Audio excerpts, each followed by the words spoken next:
Commissioners, well, we'll call this meeting into order at 2:59 p.m. We got a long agenda. Might be worth starting a minute early. So I will first call Commissioner Minor to do the invocation and pledge of allegiance. Thank you very much, Mr. Chairman. Today we have a great guest with us today to deliver the invocation, Reverend Dr. Robert Gibbs. Reverend Gibbs is a retired United Methodist minister who served for 42 years with the Florida Annual Conference.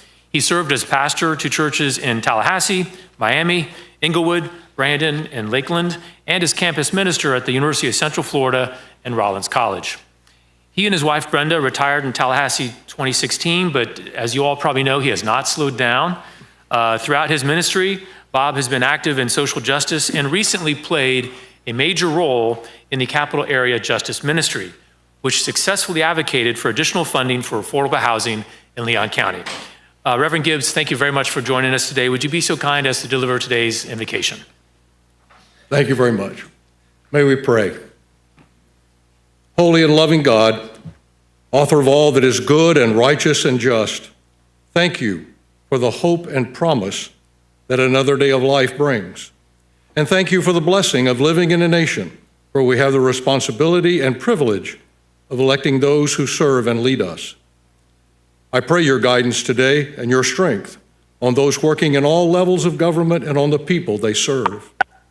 Bless now, O God, our Leon County commissioners and staff members. Bless their work for all of us and their commitment and dedication to the tasks of governing. Give them your grace and our county and its people. Give them discernment and understanding of the day-to-day issues before them and the wisdom and strength to make the best decisions for all concerned. We thank you also, O God, that we have the opportunity as citizens to attend and participate in these important are made for our benefit and well-being. May we never take our open and participatory government for granted. And now, O God, I ask that you would bless the family members and loved ones of these officials as they continue to love and support them in their lives and in their very important work. And I pray all these things in your most holy name. Amen. Amen.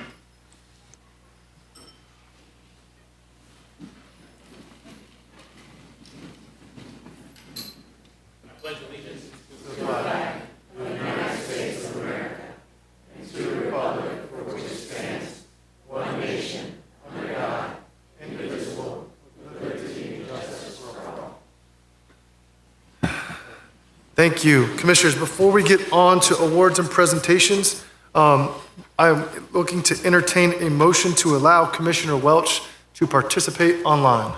Moved, Mr. Chairman. Thank you. We have a motion moved by Commissioner Minor, second by Commissioner Maddox. Any discussion? All those in favor of the motion signify by saying aye. Aye. Passes unanimously with Commissioner Proctor and Commissioner Welch out of the chambers. Commissioner Welch, can you hear us okay? Yes, sir. Can you guys hear me? Yes, sir. So if you want to speak, just kind of chime in to give me a little reminder that you're in the queue. You got it. Thank you. Thank you, Commissioner. All right. We are first up. We have proclamation recognizing legal services of North Florida's 50th anniversary. Commissioner Cummings, you have the floor.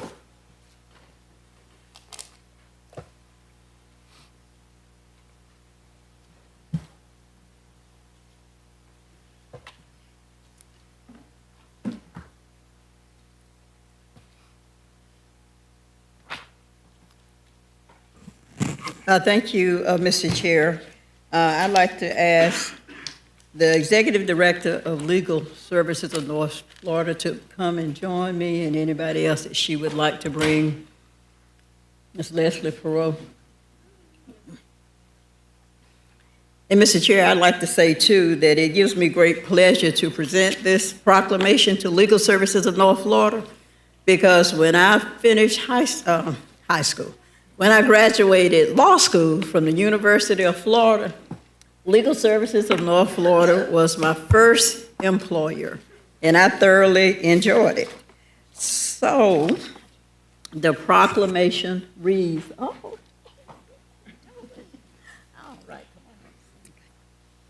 The proclamation reads, whereas Legal Services of North Florida was founded on August 25th, 1976 to serve residents across the Florida Panhandle, and for the last 50 years has advanced access to justice through civil legal assistance to residents who otherwise could not afford representation. And whereas throughout its history, Legal Services of North Florida has worked to ensure justice is not determined by income, age, disability, or circumstance, and has bridged the gap between the courts and clients to provide critical legal help in housing stability, family safety, public benefits, consumer protection, health care access, veterans issues, and other essential civil legal needs, and has promoted fairness, stability, and opportunity through legal advocacy, education, and partnerships with local governments, courts, human service providers, and the legal community. And whereas by serving children, adults, seniors, veterans, survivors of abuse, people with disabilities, and families facing crisis, Legal Services of North Florida has strengthened communities, promoted stability, and upheld the promise of equal justice under the law. And whereas the 50-year legacy of Legal Services of North Florida reflects the dedication of its attorneys, paralegals, staff, volunteer attorneys, law students, and community supporters whose service has improved the lives of countless individuals and families in Leon County and throughout North Florida. And whereas the 50th anniversary of Legal Services of North Florida in 2026 marks a significant milestone that recognizes its longstanding commitment to justice, service, and community impact across North Florida. Now, therefore, be it proclaimed by the Board of County Commissioners of Leon County, Florida, that we recognize and celebrate the 50th anniversary of Legal Services of North Florida and express appreciation for 5 decades of service, advocacy, and steadfast commitment to civil justice, and encourage residents to join in the celebration. The board further commends Legal Services of North Florida for its enduring dedication and positive impact on the lives of individuals, families, and communities. Dated this 14th day of July, 2026, is signed by our chairman, all the commissioners, and attested by our county administrator. Congratulations, we are so proud of all the work that you all do. Would you like to add something?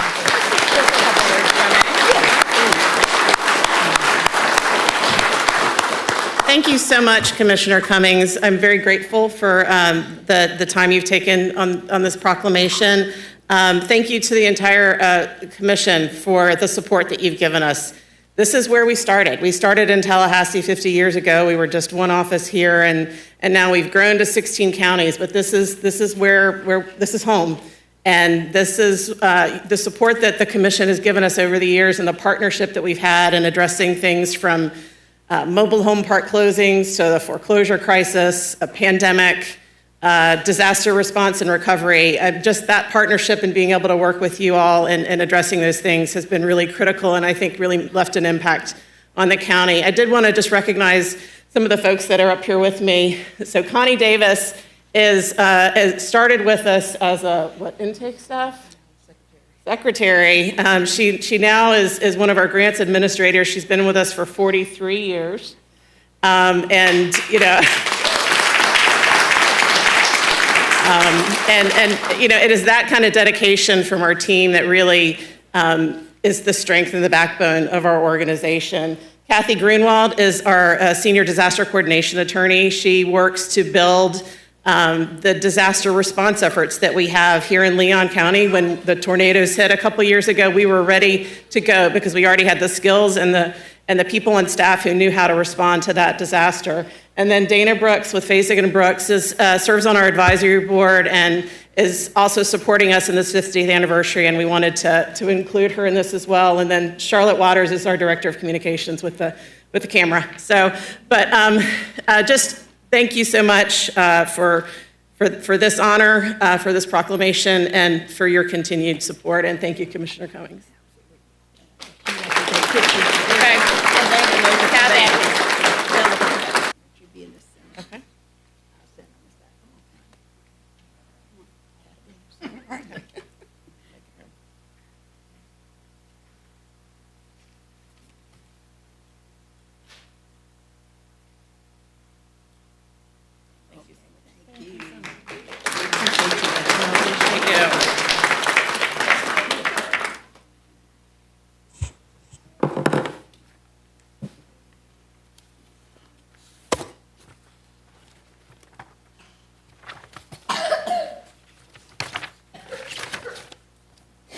Okay, next we have our 2026 Neighborhood Recognition Program. I'm going to pass it back over to our chairman at the lectern to take control. Thank you.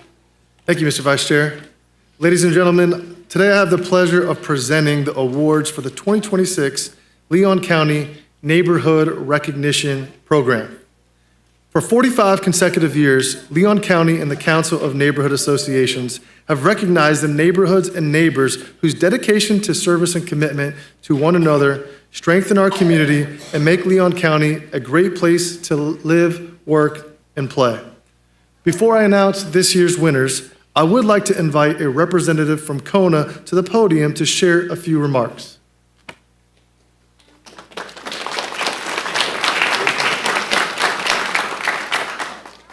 Good afternoon, Commissioners, Mr. Long, Ms. Woods. 45 years of recognizing the best and brightest in our neighborhoods. Strong communities are really a patchwork of neighborhoods. And to all of these winners, I'd like to say congratulations and thank you for what you do. And as we struggle sometimes to define what a neighbor is, just look around, look at these winners today, and look at the work that it takes to make it all work. And let's celebrate each other as we celebrate these neighborhoods. Thank you for the opportunity, and I look forward to many more years of working with our county. Thank you.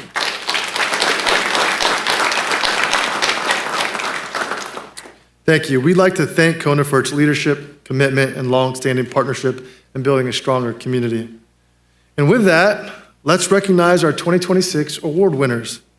After the announcements, I will invite one representative from each of the winning neighborhoods, as well as the Neighbor of the Year, to share a brief remark, and then we will take one big group photo at the end of the presentation in front of the dais. Commissioners, also, if any of you would like to come, if you're a district commissioner, one of our at-large commissioners, to come take a picture with the award-winning neighborhood in your district, please feel free to do so.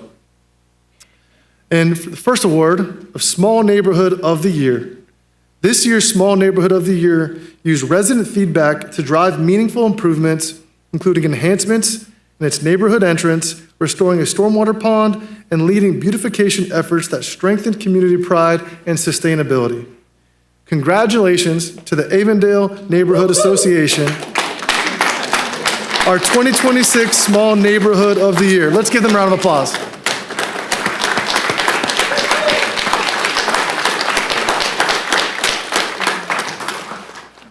Mr. Chair, do you want us to wait to the end for the best neighborhoods, or go ahead and comment on them? You just did it, apparently. We'll keep it going. Would you like to say anything now? Avondale, just one of the best neighborhoods, and in fact, I appreciate people coming out to help pick up trash right out front of it. Y'all didn't have much trash to pick up, so I appreciate that.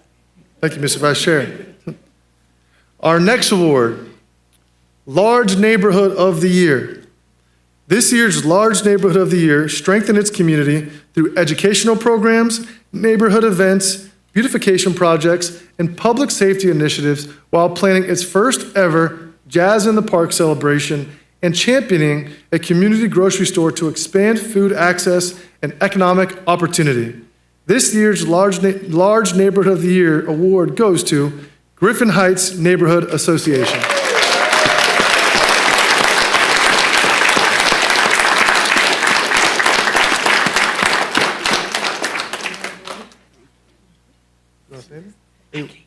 Do now? Go ahead. Okay.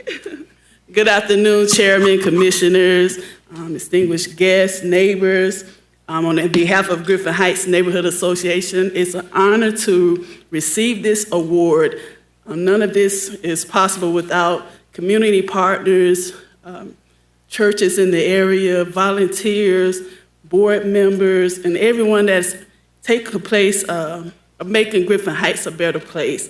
We appreciate you all allowing us to receive this award, and great things are happening in Griffin Heights. So keep looking out. We're doing greater and bigger things, and thank you again.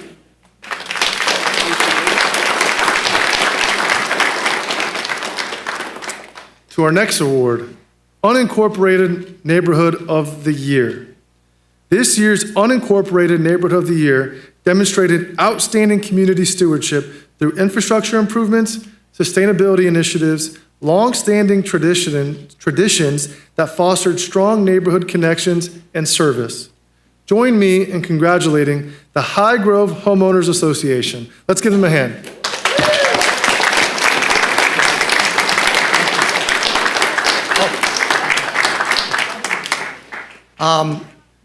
Ms. Woods told me I had 30 seconds, but I see 3 minutes here.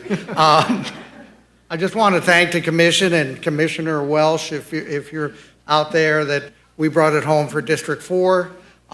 We try to go ahead and be people first in our community.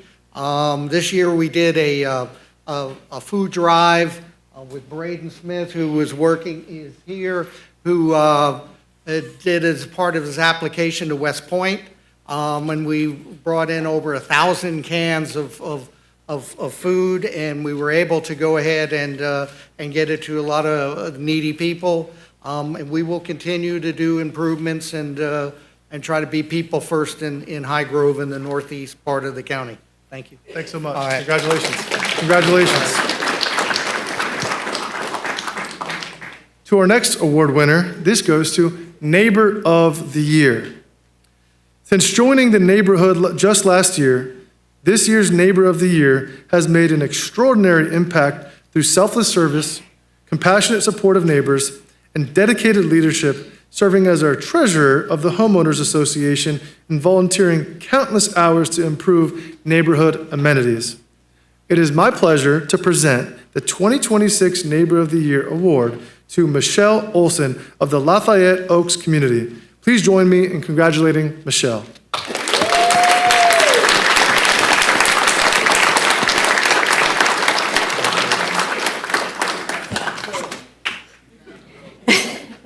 Thank you. I'm a little speechless right now. It's been an honor. We're so excited. We just moved here from Denver a year and a half ago, and we have just hit the ground running in our neighborhood, taking care of everybody that we could find that needed help. I couldn't do anything without the help of my husband. He's here with me. He's always by my side and always willing to participate in everything that I get us into. So, and there's more to come. Thank you.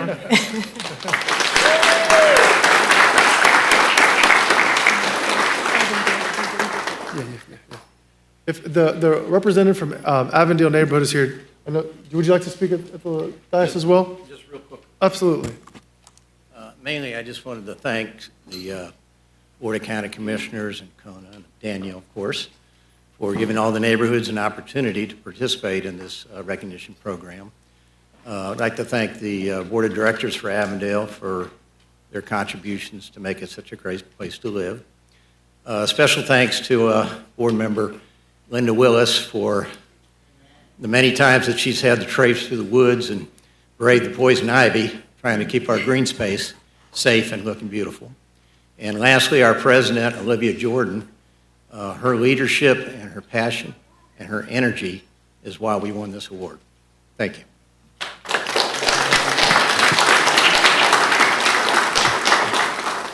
Thank you all. Congratulations to all our neighborhood winners and our neighbors. In closing, before we take a group picture, I just want to say this. It takes a village, and having strong neighborhoods and strong neighbors are a testament to that. So thank you all for all the hard work you do to making Leon County a better place to live for everyone. Thank you. Commissioner Cummings? Thank you, Mr. Vice Chair. I think I would be remiss if I didn't congratulate all the neighborhoods, and especially our neighbor of the year, Miss Michelle Olson, who lives in my neighborhood. So we're so proud of you.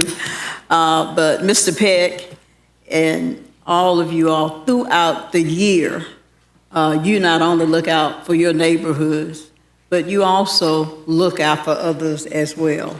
And so we are just proud of High Grove, Avondale, Lafayette Oaks, Griffin Heights, and I tell you, Avondale, right, Avondale.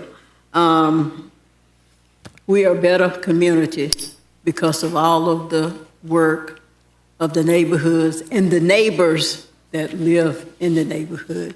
You help to make our community and our streets safer for our children and for the families as well. So thank you all so much. Continue the good work, because we want Leon County and all of our neighborhoods to be the best and the safest place that they can be for us to live and for our children as well. So thank you, Mr. Vice Chair. Mr. Vice Chair. Mr. Chairman? Mr. Proctor, go ahead. Thank you, Mr. Vice Chair. Congratulations to each of our neighborhoods of the year. No doubt, you take great pride in being a neighborhood of the year in America's greatest county in the United States. That's significant. Griffin, look out, District 1. I know who you is and where you at, and we're very proud that Griffin, a neighborhood, possibly you could say that I grew up in on Dover Street. I don't know if we call it Frenchtown, Griffin Heights, Springfield. You know, good work.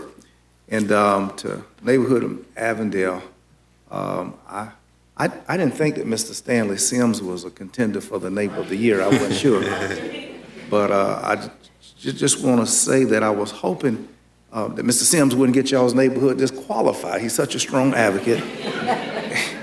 And this and that, and what, you know, you can't have but one neighbor like that in one hood, you know. So for all that you do to love and keep Mr. Sims up in the hood, who does good in the hood, congratulations to you. And Stanley, I didn't know you was all like that, and congratulations to your neighborhood. Amen. Thank you. Commissioner Maddox, then Commissioner Meyer. Thank you, Mr. Vice Chair. First things first, I was going to say the same thing. When they said Avondale, I was almost shocked. But y'all deserve an extra sign for getting Neighborhood of the Year, and you got Stanley Sims as your neighbor, man. That's pretty extraordinary, no, really. I'm telling you, if it was the city, they might not have got it. I'm sorry. I'm gonna stop. It's too much. You started. So I wanted to say, perception is not reality. And I think we saw that here today. Perception is not reality. For as much negative press, some of the negative things that we hear about some sides of town, Griffin Heights is the large neighborhood of the year. That deserves another round of applause.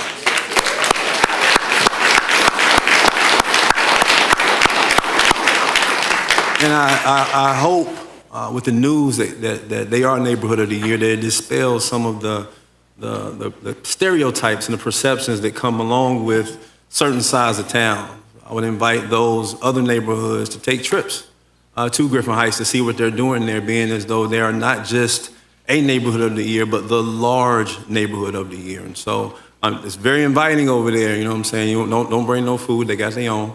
But I'm telling you, Griffin Heights is a place that everybody should visit. Everybody should go by and see some of the great things they're doing there. So I wanted to take the opportunity to really praise Griffin Heights for dispelling the perception of a side of town that does not deserve such. High Grove over on District 4, thank you for all you're doing. Look forward to many good things coming in the years, and the way you're holding up the flag for District 4. And to our neighbor of the year. You say you've been here a year and you're already the neighbor of the year. That's pretty special. You all didn't get to see my point of view of when she received, when that young lady received Neighbor of the Year, but what touched me most was that her family, especially her husband, was in tears. I watched him wipe tear after tear after tear coming out of his eyes for how proud he was of his wife, and that touched me. And so I want to take the opportunity to thank you for picking Leon County as your home, and not just picking Leon County as your home, but coming here and becoming the Neighbor of the Year. So you go back and tell those folks where you came from, they were taking much better care of you here than they were there. And we look forward to many years to come. To all those who won awards today, thank you. To Kona, our leader, Leroy Peck, thank you for all you do for our community. We look forward to continue to partner with you.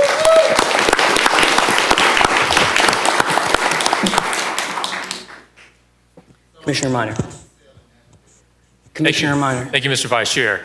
You know, with Avondale, I think the criteria was FaceTime from neighbors coming to county commission meetings, right? I think that's why we got the Avondale in there. But listen, seriously though, we all spend more time in our neighborhoods than any place else, pretty much, right? We talk a lot about what makes Leon County special. This is a great community. It really, truly is. One of the biggest reasons why this is such a special place is because of our neighborhoods. And we all, of course, we live in our own neighborhoods too, but we spend a lot of time in other neighborhoods, whether it's, canvassing for running for office or going to neighborhood events, HOA meetings, and we see how incredible our neighborhoods are.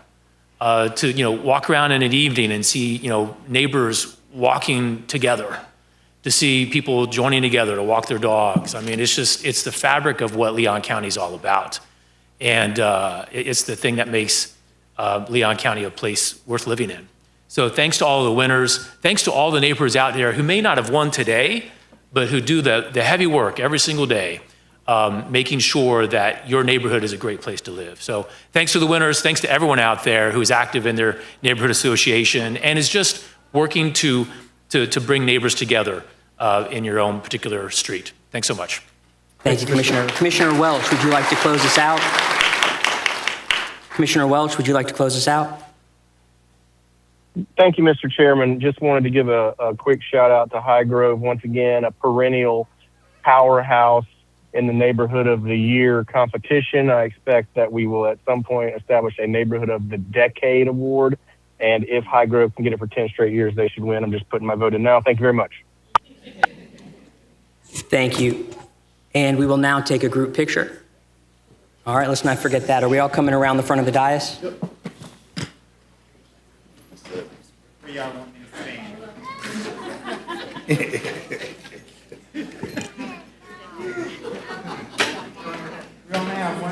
I can get some of you to come in this way, that would be helpful.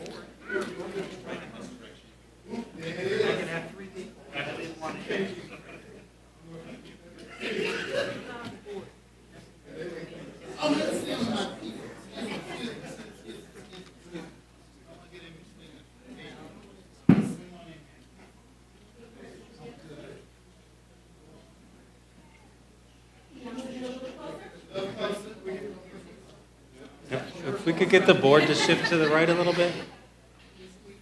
There you go. Commissioner Minor, perfect. Thank you.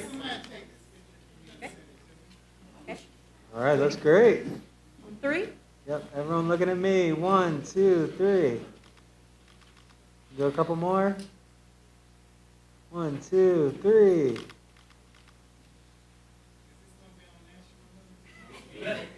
Looks great, thank you. Thank you.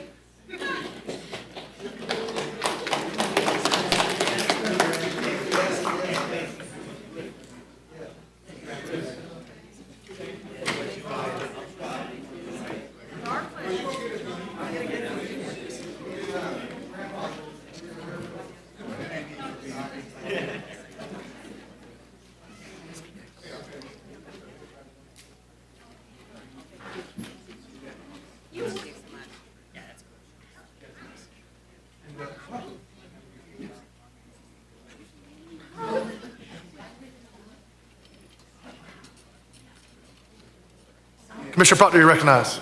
Mr. Chairman, Commissioners, ladies and gentlemen, I want to take a quick moment to recognize 3 of our outstanding summer youth interns, and all of them from District 1. I want to recognize, if you please stand, Ms. Destiny Pompey.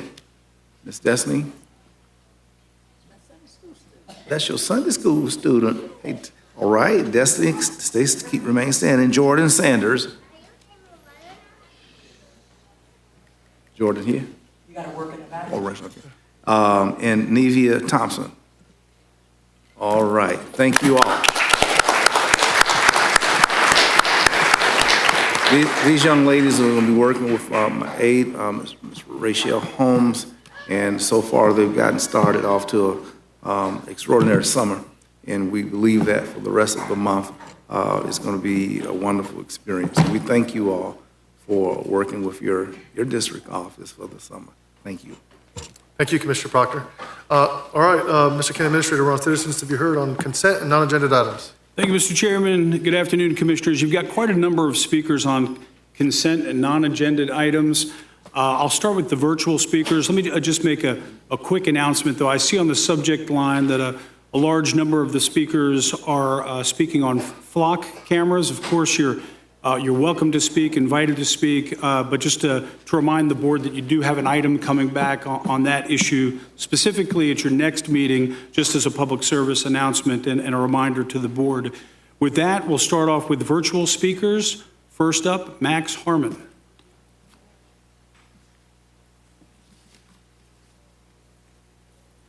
What was the name? Max Harmon. Max, are you there? Our next speaker, Mr. County Administrator. Next speaker, Susan Gill.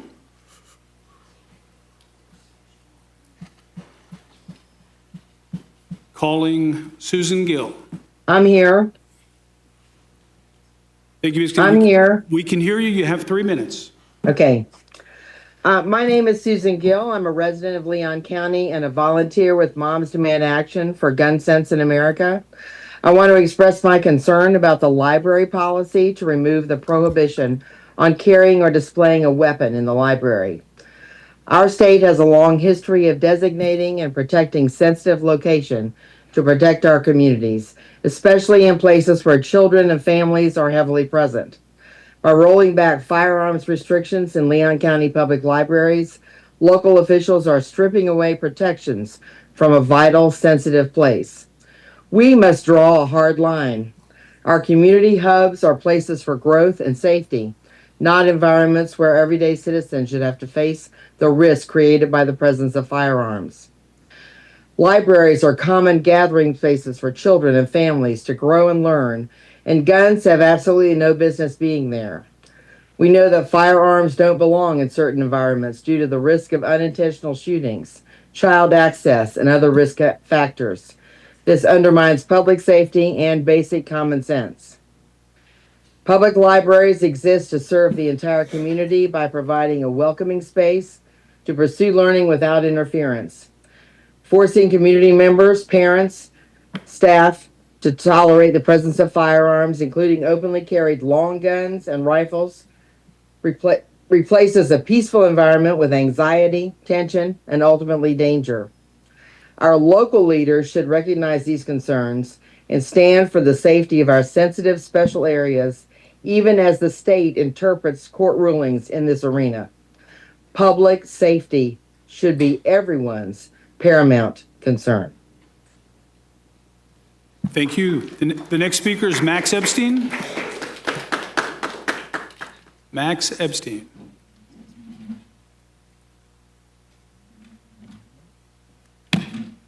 Hello, Commissioners. Good to see you again. It's been a while. I just wanted to say congrats to Griffin Heights first. My mom lives in Griffin Heights, and she has some awesome neighbors. I think 2 of them right now are helping her repair her water line. She loves her neighborhood. Here to talk about Lake Munson real fast, and then a couple comments on the fire services fee. I just wanted to address briefly the Lake Munson update agenda item that we got 2 months ago. I just was able to review it just now. Just wanted to say we have not been communicated from the county in over a year for any reason to do with Lake Munson, updates, questions, anything like that. You remember about a year ago, I came and I sounded the alarm that it looked like the nitrogen levels were going up. And it turns out that we did violate the TMDL for nitrogen coming into the lake last year. This is from the county report. You see it on the top, and you see the potential for it to keep going. If we violate it again in the next 2 years, it becomes impaired once again, according to the state. It's not a great trend. Could it come down? Yes. And then we wanted to look at what's coming out of the lake. And within the agenda item, it says the highest sample was actually excluded. So they took a bunch of samples, and the highest one they excluded, the county did, saying, well, it's just too high, so it can't be right, and didn't include it in the calculations. The agenda item is correct, saying that there are no quote-unquote requirements downstream, except for actual nutrient criteria that's set out for other streams. Well, if you include that sample, we are there right at the limit, not just for an imaginary TMDL, but way higher than what the actual TMDL should be. Okay, I'm not explaining that very well, but basically, there was a sample that was excluded that lowered the nutrients, what was looked at coming out of the lake. It's not good. And as far as we can tell, the water quality from the lake is exactly the same as it was 10 years ago, which is worse. All the data that we have shows that the water quality is worse and where it was about 10 years ago. I wanted to also address the misquote in the newspaper saying we're all on the same page. I thought we were on the same page because we finally got out in the air that the state never said to not dredge the lake. The EPA never said that. I thought we were more on a better footing, but it would be nice to have an actual agenda item come back where we could discuss this all. I had a couple quick things to say about the fire services agreement, which is becoming as concerning to me as I think Lake Munson with all of this going on, which I saw a reel yesterday that had a lot of information in it. From what I can understand, this board is going to have a fully staffed firefighting unit by 2028, no matter what. Well, I don't have enough time, and clearly my mind is not in the right place to discuss this. I don't have enough time. I'll have to come back, but this is very concerning what we're seeing about the lake. And these fire service agreement, we need an agenda item to come back in August so we can talk about it because it's a big deal. I won't ask for more time. Christian, you probably won't give it to me. Thank you, Mr. County Administrator. Next speaker, Douglas Hahn. Just for the record, we just had an agenda item on Lake Munson 2 months ago, and the county will have a workshop related to fire service fee in September where we will give the public a very detailed update. So thank you. Next speaker, Douglas Hahn.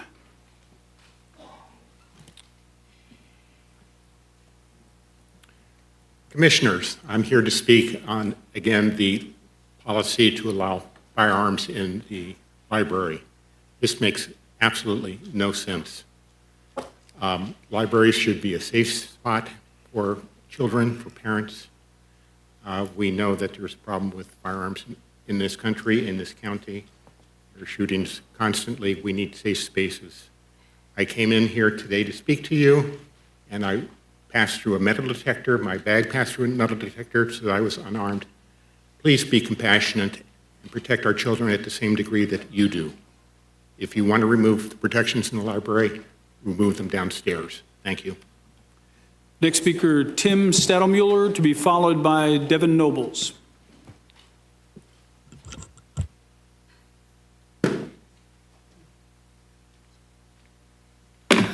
Commissioners, thank you for hearing me today. I'm looking around the room and I'm seeing a lot of familiar faces.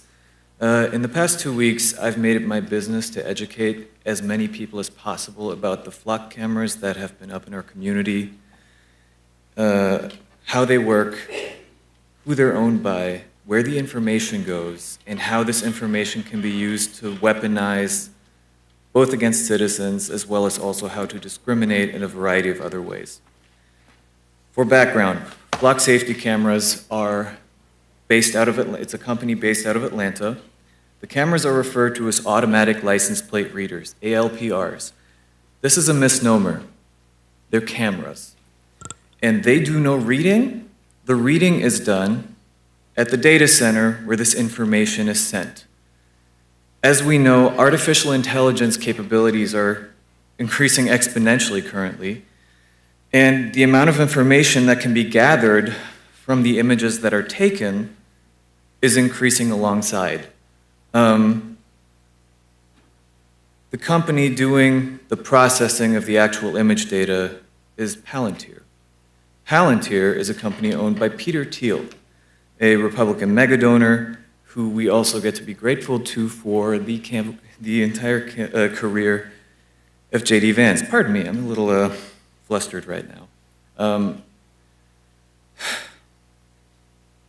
These cameras have been sold as safety products to protect our community and to apprehend criminals. When I tell people about these cameras and how they work, specifically when it comes to the software by Palantir, they usually tend to perk up when I tell them that Palantir software has been used in places like Ukraine and Palestine to target weapon systems. All this information is being collected by a private corporation, is being analyzed by a separate private corporation, which is then cross-referenced with all the other data about us that's out there. This includes probably, this is conjecture, but probably all the data that was stolen by Doge. Government data, financial records, cross-referenced with all your movements, your buying behavior. What emerges is an information profile that's so granular that if the federal government were to collect it, they'd need a warrant, unambiguously so. But because a private corporation is doing this, for some reason it's allowed, and that's unacceptable. And the other thing is that in a time of increasingly autonomous decision-making, is this the time? Okay, I'm so sorry. These are bad. There's a city commission meeting on August 26th where I want to bring people together to speak about this. Excuse me, sir, you gotta bring it home. Thank you. I'm so sorry. Thank you. Next speaker. Devin Nobles.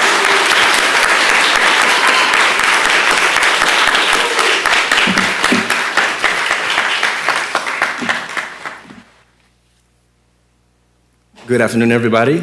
Good afternoon, my commissioners. I am Devin Nobles, and I'm standing here today to state my clear and unequivocal opposition to these expansion and adoption of these flock cameras in our communities. First, mass surveillance systems in a country predicated upon freedom is a bit ironic, to say the least. Tracking thousands of innocent citizens who are just trying to drive to work, drop their kids off at school, or go to the grocery store is an overreach into our privacy. We are told these systems are about public safety, but there is oftentimes a chasm in between theory and actual practice. As a computer engineer myself, graduated from FAMU FSU College of Engineering, I look at Flock's technical architecture and I see a system that has a lot of liability. There are devices mounted on public poles. They are inherently insecure, and an independent security research has already confirmed these suspicions. They have proven that many deployed Flock cameras have been exposed to interfaces that are open to the internet without password protection, and this allows anyone access to the live camera feed and its data. However, anyone would plan to interact with these cameras. Hackers with basic wireless tools can probe these cameras and use that data for whatever means they feel like they want to do it with. And history shows us that the people with this access to the data, and even the data itself, cannot always be trusted. Multiple law enforcement officers have already been found to be abusing this system to track their exes and other romantic interests. Armed police have swarmed an innocent couple in Minnesota because the Flock camera misread their license. Federal agencies have already inappropriately been accessing this data, which the person before me already said would require a warrant. Women have been tracked across state lines to be tracked about their health care, decisions made for their own personal bodies. A luxury we all have the privacy of having through HIPAA. This system also exposes many municipalities, and have already exposed these municipalities to class action lawsuits. And Fox Safety is not footing the bill for that. This system does not filter out the elite. These cameras will log every single vehicle that passes them, including yours. Everybody in these rooms.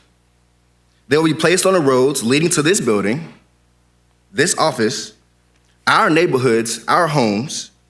And if a bad actor breaches this network, which anybody that can watch a YouTube video will be able to do this because their security is so lax, they'll be able to use that data to track any of you, what you're doing, your spouses are doing, where your kids go to school, and that information for all of us as well. So I just ask that, please, we ask the question, do we want our mass surveillance state to be here in Tallahassee? And do we want to expose our local tax dollars to defending massive civil rights lawsuits? Thank you. Thank you. Next speaker. Philip Jackson. Philip Jackson to be followed by Jonathan Garner. Philip Jackson to be followed by Jonathan Garner. Phil Jackson. Jonathan Garner? Okay, here we go.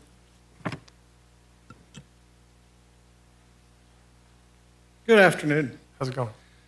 I wanted to voice my opposition to consent item number 4, specifically attachment 1. I believe very strongly that law enforcement is a public good and a service to the community. I also believe that the militarization of law enforcement damages law enforcement's relationship with the community. Armored vehicles look like great fun to drive, but I don't know that they belong in my neighborhood.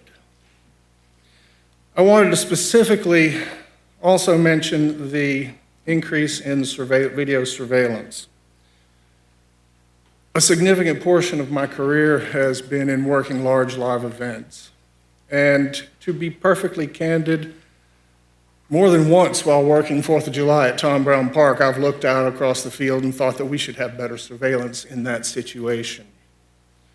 However, to blanket our county, to blanket our community with AI-translated video surveillance is a gross invasion of my privacy. Thank you for your time. Thank you. Next speaker. Jonathan Garner.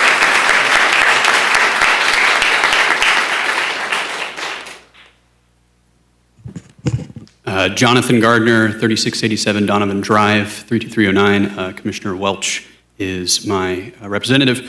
Mr. Chair, permission to hand out some papers to the commission? Sure, you can bring them to me. Thank you. Yep, thank you for asking, by the way. As that rolls around, thank you to all the speakers ahead of me for bringing attention to this issue. Commissioners, on the first page, this is from agenda item number 4, attachment number 1, issue number 33, which is specifically the license plate trailer cameras. So I have highlighted on that the main issue that comes around with people's problems with these license plate reader systems, and that is the data sharing capabilities. So as a previous speaker has noted, these can create very granular looks into what the Supreme Court calls intimate windows into the private lives of our citizens. And that is the main issue here. They are going to be shared across the United States. It doesn't matter if it's Flock, it doesn't matter if it's another vendor. If it has this data sharing capability, it will most likely be used for this purpose.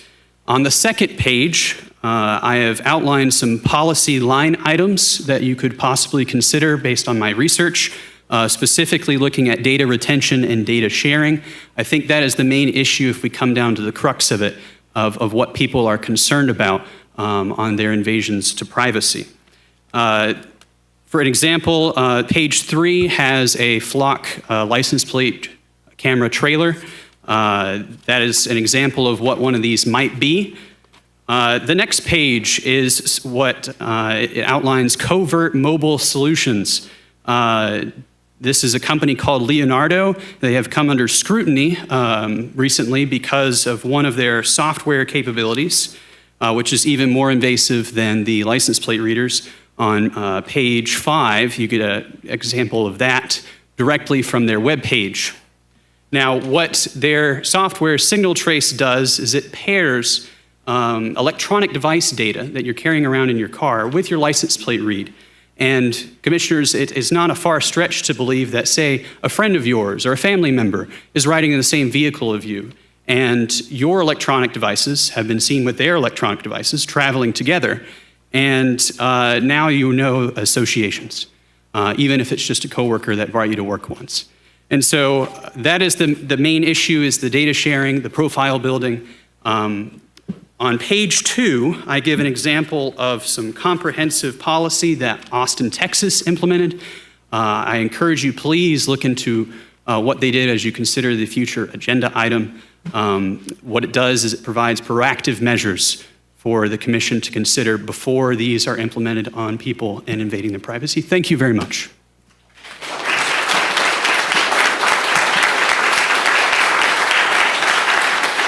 Nicholas Carlstead to be followed by Sarah Reed Vineyard.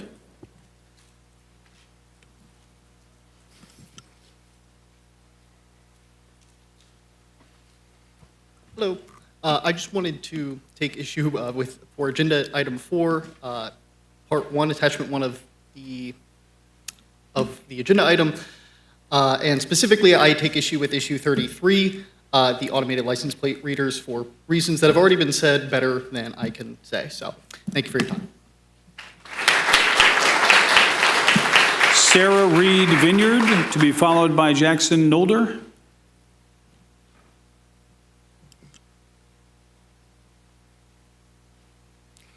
Good afternoon, Commissioners. My name is Sarah Reed Vineyard. I'm a full-time film and television actor, a wife, and a mom living here in Tallahassee.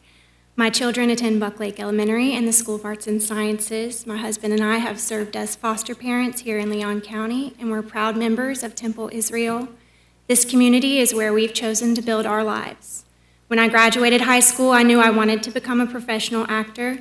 One of the biggest reasons I chose Louisiana State University for college was because Louisiana had recently passed film incentive legislation. While I was in school, I worked on productions like Pitch Perfect and American Horror Story. I was learning in the classroom during the day and after class, stepping onto professional film sets and putting my training to immediate use. That opportunity existed because the productions were there in my backyard. Today, more than 15 years later, I'm still making my living as an actor, but right now I'm raising my family here in Leon County. Many of us spend hours driving to Atlanta, Orlando, Tampa, and beyond because that's where the productions are. Every time I travel for work, I'm staying in hotels, eating at restaurants, buying gas, all contributing to somebody else's local economy. More of that economic activity needs to happen right here at home. I understand the purpose of this incentive program isn't simply to create jobs for local actors, it's to bring investment from outside our community into Leon County. That means hotel rooms filled, restaurants busy, rental cars on the road, local businesses serving productions, and new dollars flowing into our economy. I've seen that model work firsthand, but I've also seen something else. When productions come, they don't bring every employee with them. They hire locally whenever they can because it's practical and because local professionals know the area. In Louisiana, I watch productions hire transportation drivers, makeup artists, security officers, carpenters, set tutors for the child actors, animal trainers. You get the idea. These jobs stay in the community while the investment comes from the outside. Leon County has already beautiful natural landscapes, historic architecture, nearby beaches, and creative professionals who are ready to work. Florida used to be a place where actors came to work. Leon County needs to become part of that story again.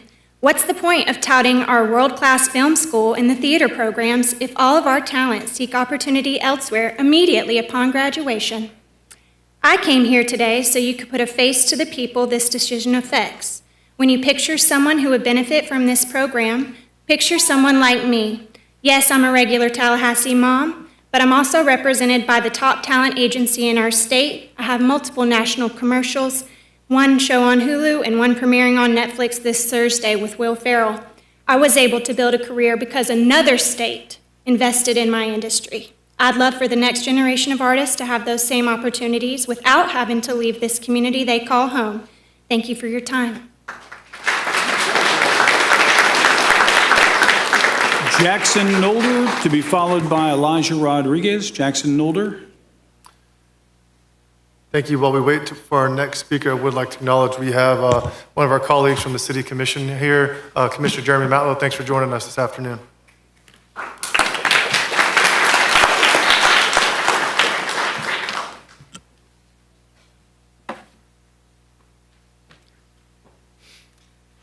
Greetings, Commissioners.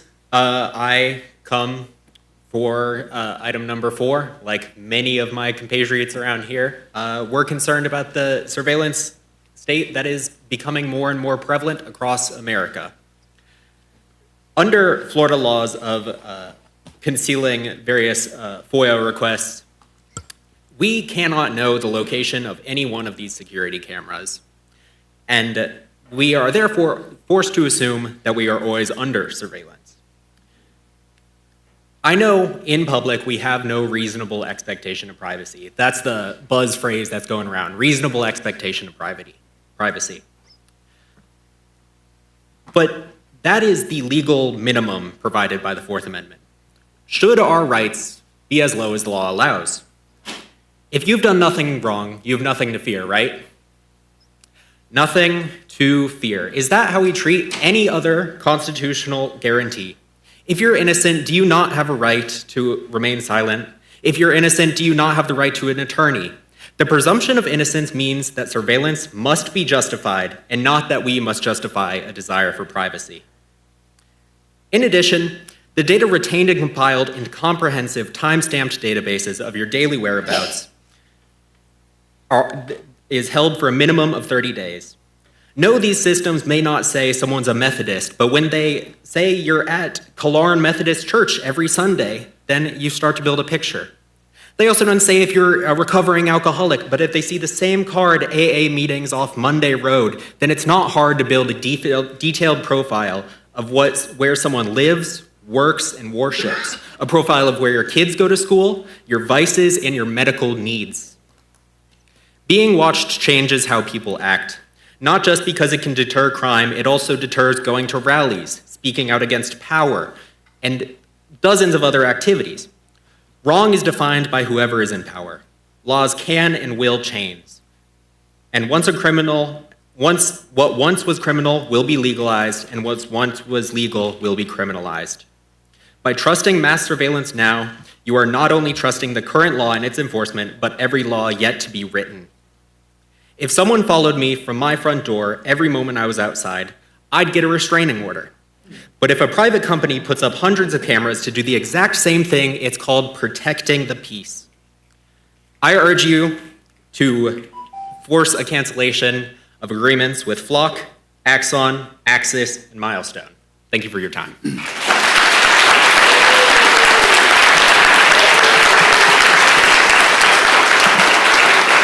Elijah Rodriguez, to be followed by Addis DeFazio.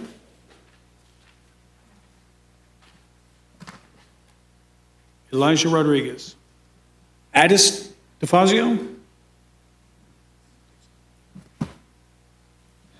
Good afternoon, Commissioners. How are you? Please state your name and address for the record.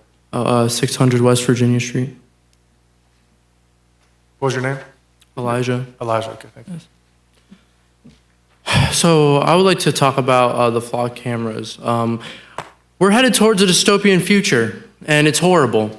This is not the country that I want to grow up in, where I have to worry about my information and other people's information being sold to Tel Aviv. America is being controlled by Israel and is sold by AIPAC. Our politicians are getting so much money from them. And they want to just mass control and surveil. This isn't China. This is America. We're supposed to be free, home of the brave. But it's not turning into that because of the New World Order funded by the satanic pedophile elites that are running this country, and it's horrible. We have to stop this. We have to ban these flock cameras. These are one step into the New World Order, into the agenda that these elites are trying to do. And I love our commissioners here. I think they do want the best for us. But show that by listening to us and banning these flock cameras, because it's one step at a time to track where people are going. Mossad agents are killing innocent Americans. That's how they're going to do it, by tracking everybody who's against Israel, who's against the state. You know what I mean. They're going to, oh, he's against this? Let's go get him. Mossad is already sacrificing. Well, just today, just this summer, Nolan Wells was sacrificed by Mossad and killed by Mossad agents to start a race war agenda. But guess what? With these flock cameras, they're going to keep on doing this stuff and even more, even tracking our children and hurting our children. The elites are going to do whatever they can to make our lives an absolute hellhole. So we have to fight by banning these cameras. That's step one. Because this is ridiculous. This is like a dystopian movie. I don't feel like this is America anymore. This is China. Meanwhile, we have Netanyahu wanting to destroy this country, along with George Soros and Klaus Schwab and Bill Gates. They can all go to hell. We cannot let American citizens be harmed. We cannot let innocent Americans die. We have to protect our families and children. But with these flock cameras, it's absolutely horrible. Free Palestine. I'm done here. Thank you. Next speaker, please. Addis DeFazio to be followed by Angelina Lachey. Hey, I have to say my address, right? Please. Okay, 1571 Stone Road. Okay, I'm a little bit nervous, but I'm going to talk. With technologies, when technologies of control are perfected, carcerality will bleed into society. We are a society of control. This is a slippery slope. With Ring cameras, smartwatches, Teslas, AI deepfakes, flock cameras, etc., we are priming ourselves for a prison society where once you are deemed an enemy, which often means poor and unable to properly consume, or the wrong political party, a case will be built against you and you will be nothing more than biomatter to be used by the state and its corporate partners. Your bodies will prop up a prison industrial complex, which, as we can see, leads to fat checks for the for-profit prisons and the contractors within them. Predictive policing goes hand in hand with mass surveillance. With companies such as Predpol and Clearview AI, a form of unaccountable corporate techno-governance is latent, if not already present. I do not merely want to be biomatter for the state. And if none of that resonates, your grandkids can easily be watched by creepy hackers. Thank you.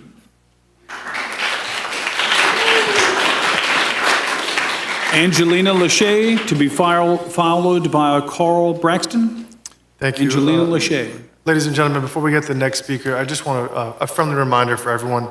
Let's try to maintain a level of decorum where we're not calling people out by their religion or race or where they're from. Let's just keep it civil. We've had a bunch of good speakers, but let's continue the dialogue, but let's maintain a level of decorum in the chambers. Thank you. How's everyone doing? My name is Angelina Lachey. I have some documents. Do I have permission to bring them up? Sure.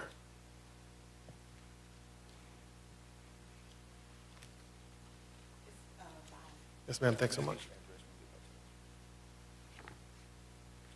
Could you reset your name and address again, please? Yes, my name is Angelina Lachey. My address is 3070 Mission Road. I'm gonna start with this. I'm speaking about housing, and anyone in here who's dealing with housing issues, if you would like to link up with me afterwards, I'm here for it. Good afternoon, commissioners. My name is Angelina Lachey. Statistically, at least one person in this room has faced an eviction. I'm not asking anyone to raise their hand, and I'm not one of those people. But if I ever was to have faced an eviction, I would rather it be for a fault of my own and not because of a system that I am dependent on. When slavery was first ratified, the people in Galveston, Texas did not know that they were free. However, that did not change the rules, and that did not mean they were not free. I say that because we have a similar situation going on with the Housing Authority, where systems federally are changing, but they are not updating the people at the bottom. You as county commissioners have absolute power over the county's money and budget. But in order for the budget to be implemented properly, the people at the top must inform the people at the bottom. On May 29th, I reached out directly to Tallahassee Housing Authority Administrator, and I reported an ongoing calculation issue. If you look at the paper in the email, if you add those three numbers up, they don't even add up to what they said they added up, and that's just sad. Our housing staff operator, Director Marco Mullon, and Executive Director, Ms. Andrews, are calculating independent income as W-2 structured income.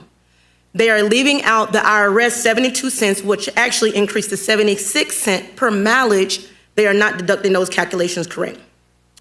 Furthermore, the system is failing to apply the mandatory 500 dependent child deduction and is increasing rent portions without giving families the legally required 30-day advance notice. I've already handed you all the paper. I want to encourage the commissioners, because I know you guys partner with housing on other things. I want to encourage you all to partner with Dr. Andrews and Dr. Marco Mullon to audit the files. Not just one file, all the files. Let's protect our working families, ensure our housing staff are fully informed, and update these systems so that there are no other families to live under the weight of uncorrected administrative mistakes. On the hierarchy of needs, shelter is the priority. Thank you. Thank you.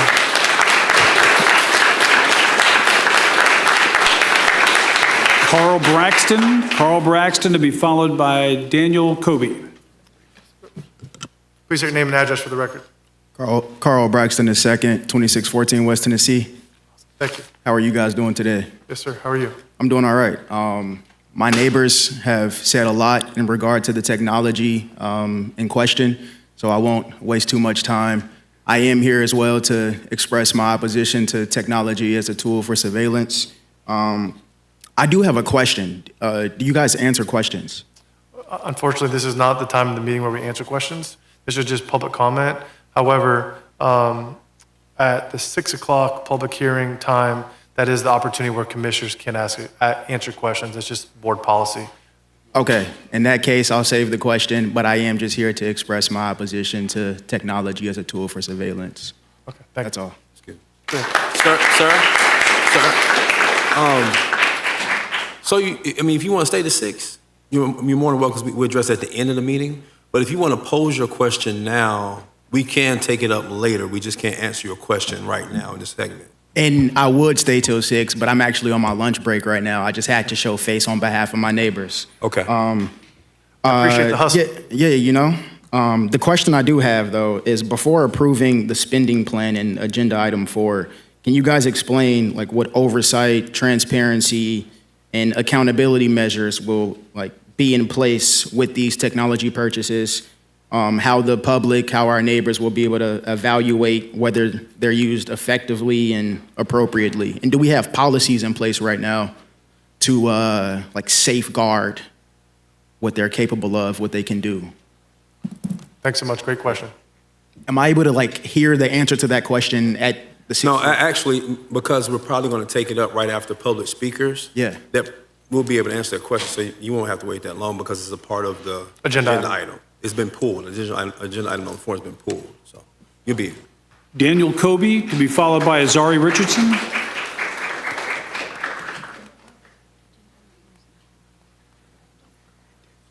Hi, I only heard about this very recently, but I'm also here. Please state your name and address for the record. Of course, I'm Daniel Cobby. That's 1325 West Tharp Street.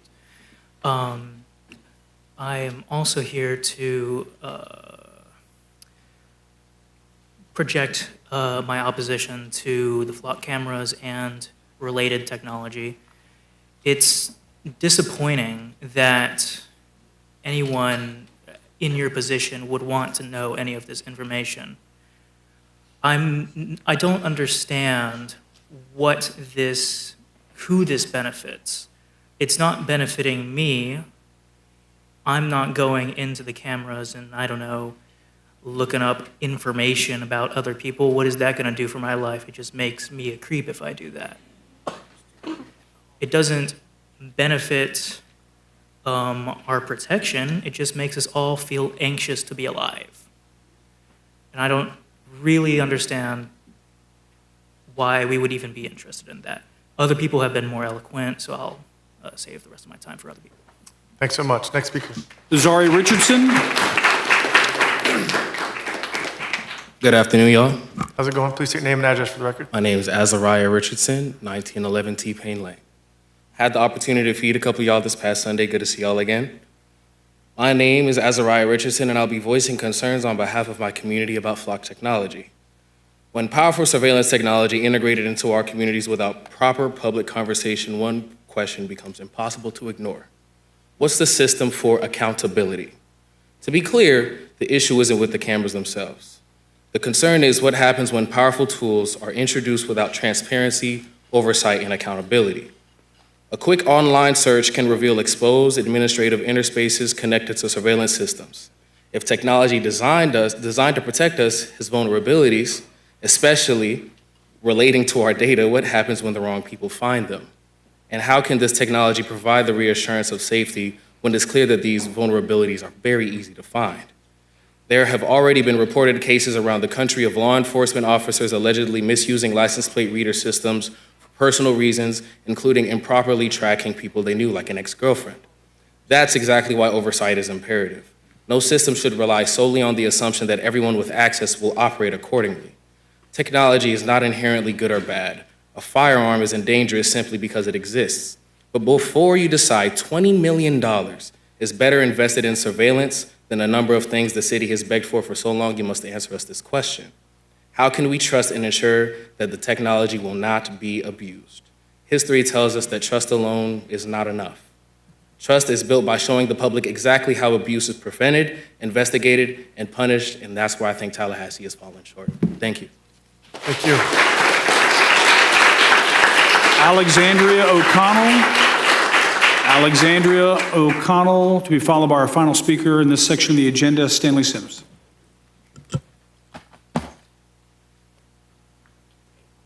Hello. Hi, please state your name and address for the record. Alexandria O'Connell, 313 Paul's Drive.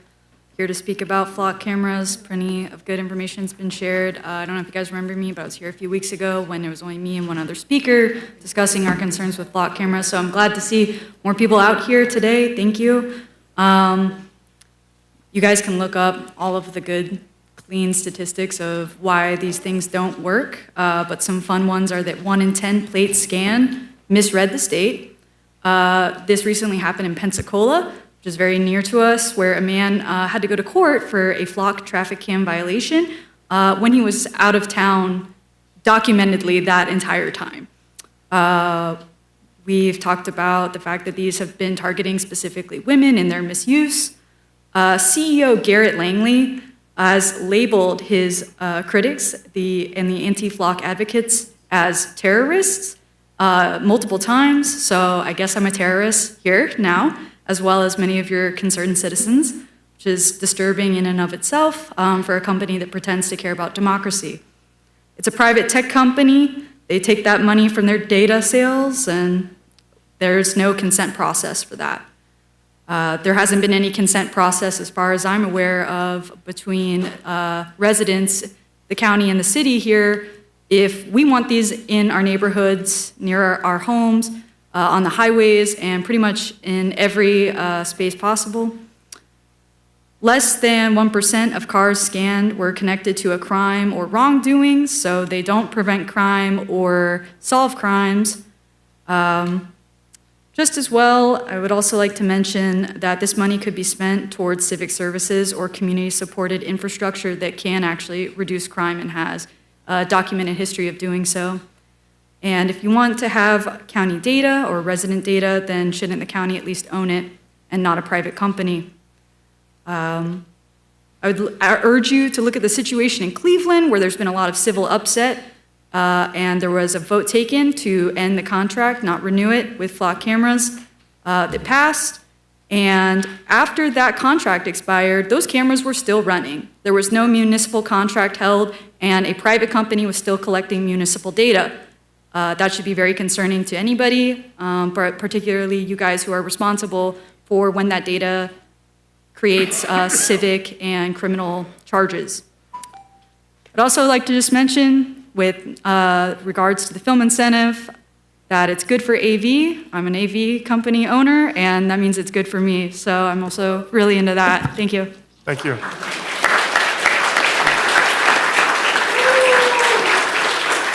All right, ladies and gentlemen, we have 3 more speakers. If anyone would like to speak, now is the window to put your speaking card in. After in the next few minutes, we're going to close the window on speaking cards so we can move on with the agenda. So if anyone else would like to speak, please put your speaking card in now so we can make sure everybody is heard. Thank you. Next speaker. My name is, well, let me use my professional voice because we got a lot of people here tonight. My name is Stanley Sims. I reside in the prestigious neighborhood of Avondale, 1320 Avondale. I too think that flock cameras are dangerous. By the way, the little dog is mine. But I believe Tallahassee Reports is more dangerous because this is not a computer. This is a person who is personally attacking elected officials. And what bothers me at night, I'm contributing, paying for this mess. Now, he say it's a newspaper. I say it's a blog or National Enquirer. I challenge everyone in this room, everyone, even you commissioners, to find a positive article that Tallahassee Report has ever, since its existence, have written about Jeremy Matlow. You won't find one. Let me bring something else to your attention. Find a negative article about Reese or the mayor, and I'll just give you my award I just won tonight. You cannot. And let me give you another little cookie to chew on. You will find more negative articles when blacks was in leadership. Now we got white folks leading. You can't pay this man to write something negative about the city of Tallahassee, despite them cheating on a $4 million grant, despite their $250,000 assistant city managers sitting in a meeting, sitting in negative Texas. See, flock cameras can't do all that. But this man here is just as dangerous. And what I am asking you as county officials is to instruct staff no longer to put any more of my money towards this mess. This is mess. And we shouldn't be paying for mess. It's a word that you use here because the chairman said the decorum in the room. The other mess is the fire services. When does terminate means terminate? Or is this one of those things like Bill, depends on what eels? Boom, shakalaka.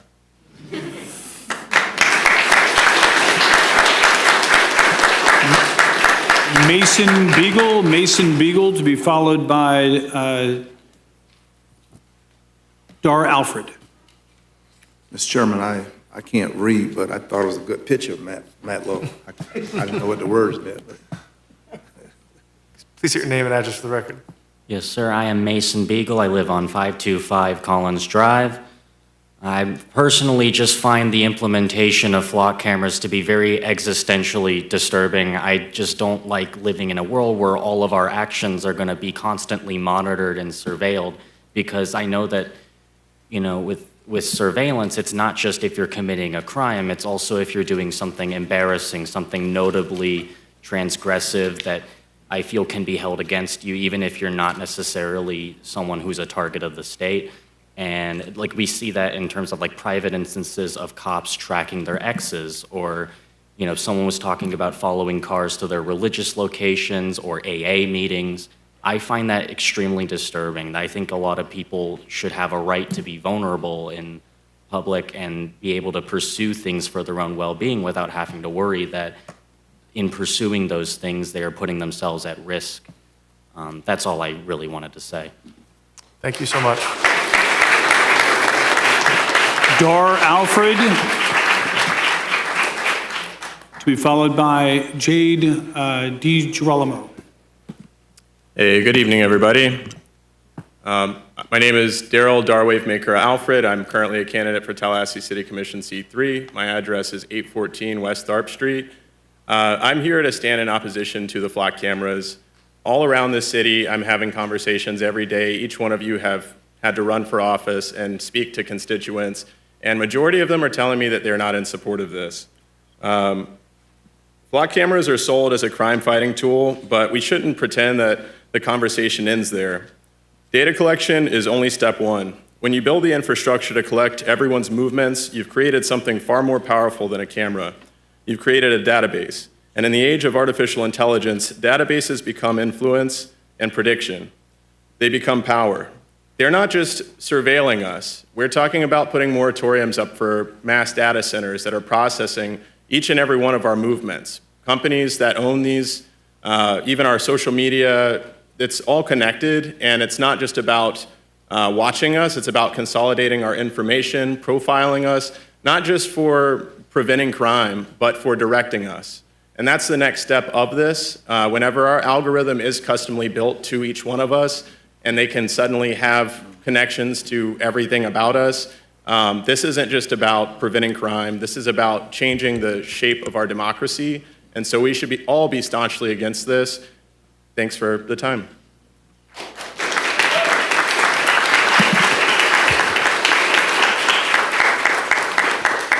DiGirolamo. Last speaker? Yes. Thank you. Please state your name and address for the record. Yes, it's Jade DiGirolamo. My address is exempt. So I want to address the flock camera situation. Perfect. Can you hear me? Okay, thanks. So I want to address the flock camera situation, namely what is currently happening with it in terms of the fact that it's obfuscatory when you try to get procurement information from a city commission, which is notoriously less cooperative with the public than the county commission, which is why I'm glad to be addressing you all today. There's a problem when a private citizen issues 7 public records requests, 5 of them are closed within 48 hours, some of which were never given an invoice for a fee to pay to access that information, and perhaps one of which is issued a fee of $1.35 million against statute. Statute says that if you're going to charge for public records fulfillment, it must be proportionate to the pay rate of the lowest paid employee capable of accessing that information. I don't like to measure issues in intention because intention is opaque. Actions are transparent, and the public demands to know how much of their money is going to be spent on a private technology that is largely going to be implemented against everyone's understanding of how it actually functionally works. In the patents for the flock technologies, there are several features that discuss tracing aspects that are largely expansive. It is not as simple as automatically reading a license plate. These are expandable technologies. I would like to see these workshopped. I would like to see pressure from this commission and from other civic groups on the city commission, on the Tallahassee Police Department, and on other law enforcement agencies before we proceed with a technology that, frankly, to my knowledge, was never brought before the public to assess if it was even in demand.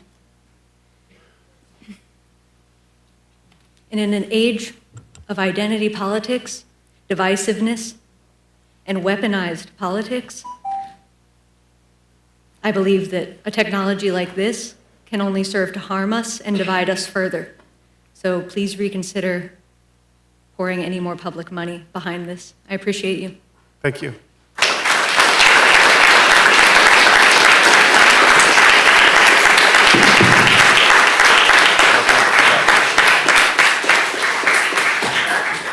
Mr. County Administrator, how many of the speakers are looking to speak on item number 4? Remaining speakers, 3 speakers. Okay, great. Ladies and gentlemen, here's what we're going to do. I pulled item number 4 before the meeting, so that means everyone who has a speaker card will be able to speak on it. What I want to do, I'm going to go ahead and go to voting on consent, and then we will come back to item 4 like literally in 30 seconds. Move consent. Perfect. So we have a motion for consent. Second. Okay, great. Before we vote on consent, I just want to give a quick kudos real quick. Didn't want to pull the item, but I love the tourism item related to film. It's a great program. I believe Commissioner Maddox proposed that in one of our recent workshops. I think it is a great diversification of how we promote tourism and diversifying in different industries, and I love it. I think it's going to bring in a lot of different businesses and really shine another light in another sense on Leon County. So good work, Commissioner Maddox. Thank you, Mr. Chair. Mr. Vice Chair. Thank you, Mr. Chair. Just to be clear for the folks in the audience who spoke on consent 11, we're going to get to number 4 and 11 separate from what we're about to vote on. Correct. Mr. Immediate Past Chairman, any comments on consent? No, sir. Thank you. Okay, great. All those in favor of consent with items number 4 and 11 pulled, signify by saying aye. Aye. Any opposed? Aye. Okay, passes unanimously. So now we're back on agenda item number 4, which I pulled. So how many speakers do we have? 4. 4, okay. Please put your speaker cards in so that way we can get to debating the item. Mr. Chair. Sure. Thank you. For the speakers who already spoke, thank you for coming out tonight. Mr. Chair, thank you for pulling the item and your foresight for pulling the item.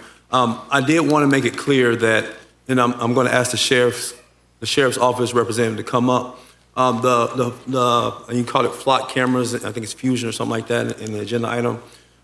That's pass-through funding for counties outside of Leon County. We are the regional hub, and so those funds come into us.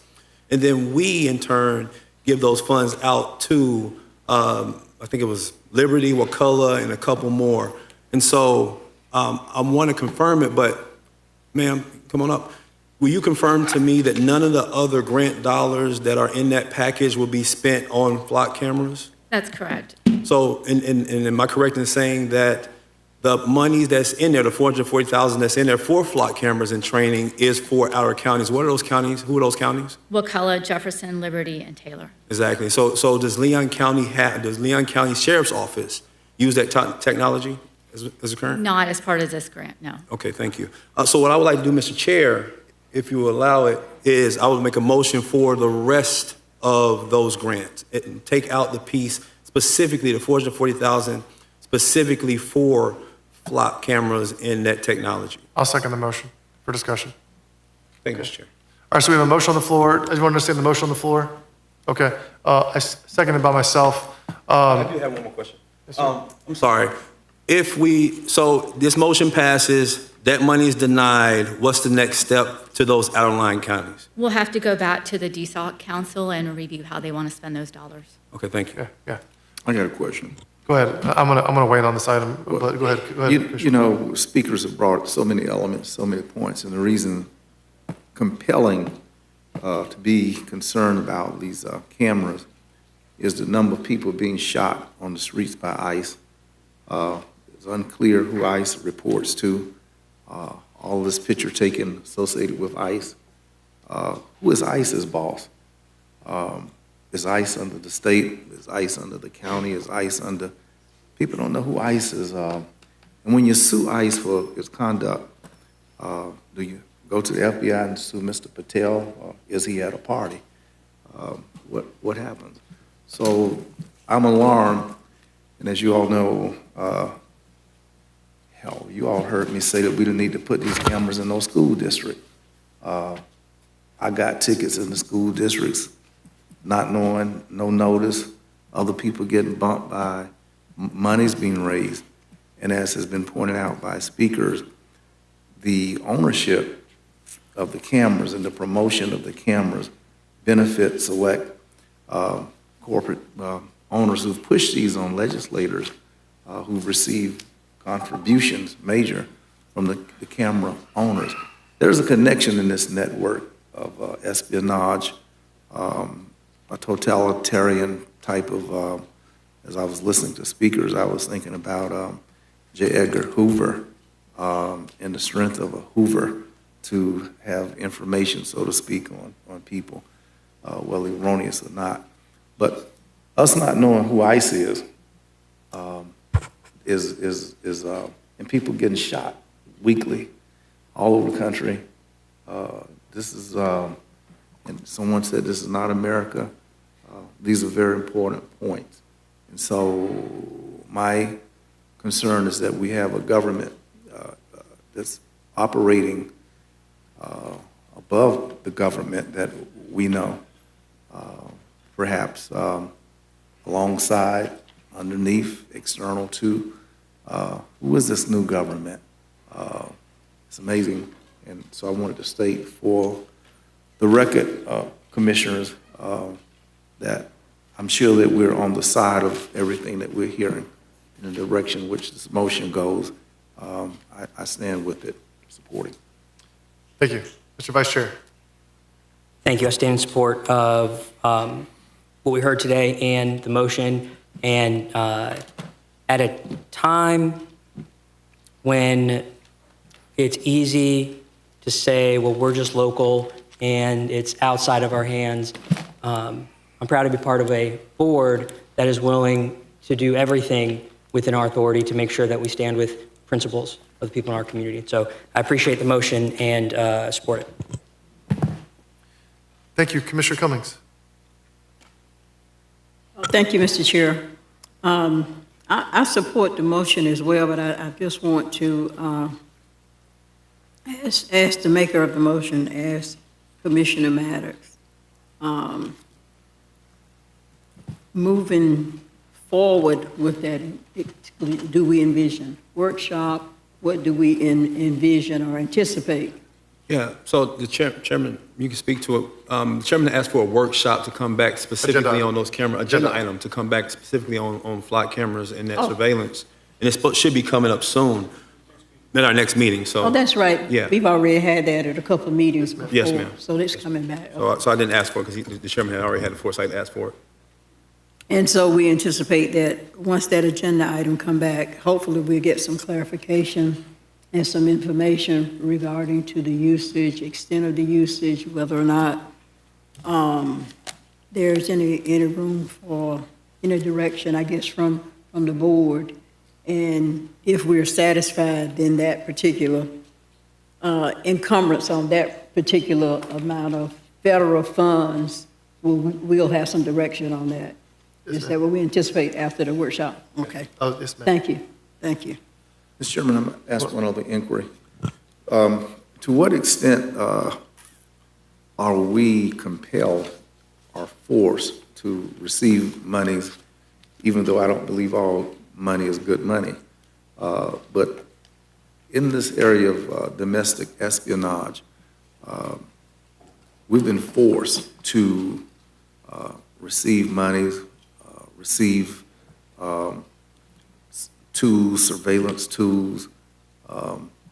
It's like none of us governments are in control. We're being voluntold what we're going to do. and we'll have to march to the beat.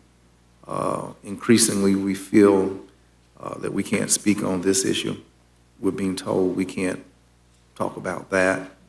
Our roles of advocacy in several areas, including property taxes, and that's the number one thing that we do is set tax millage rates.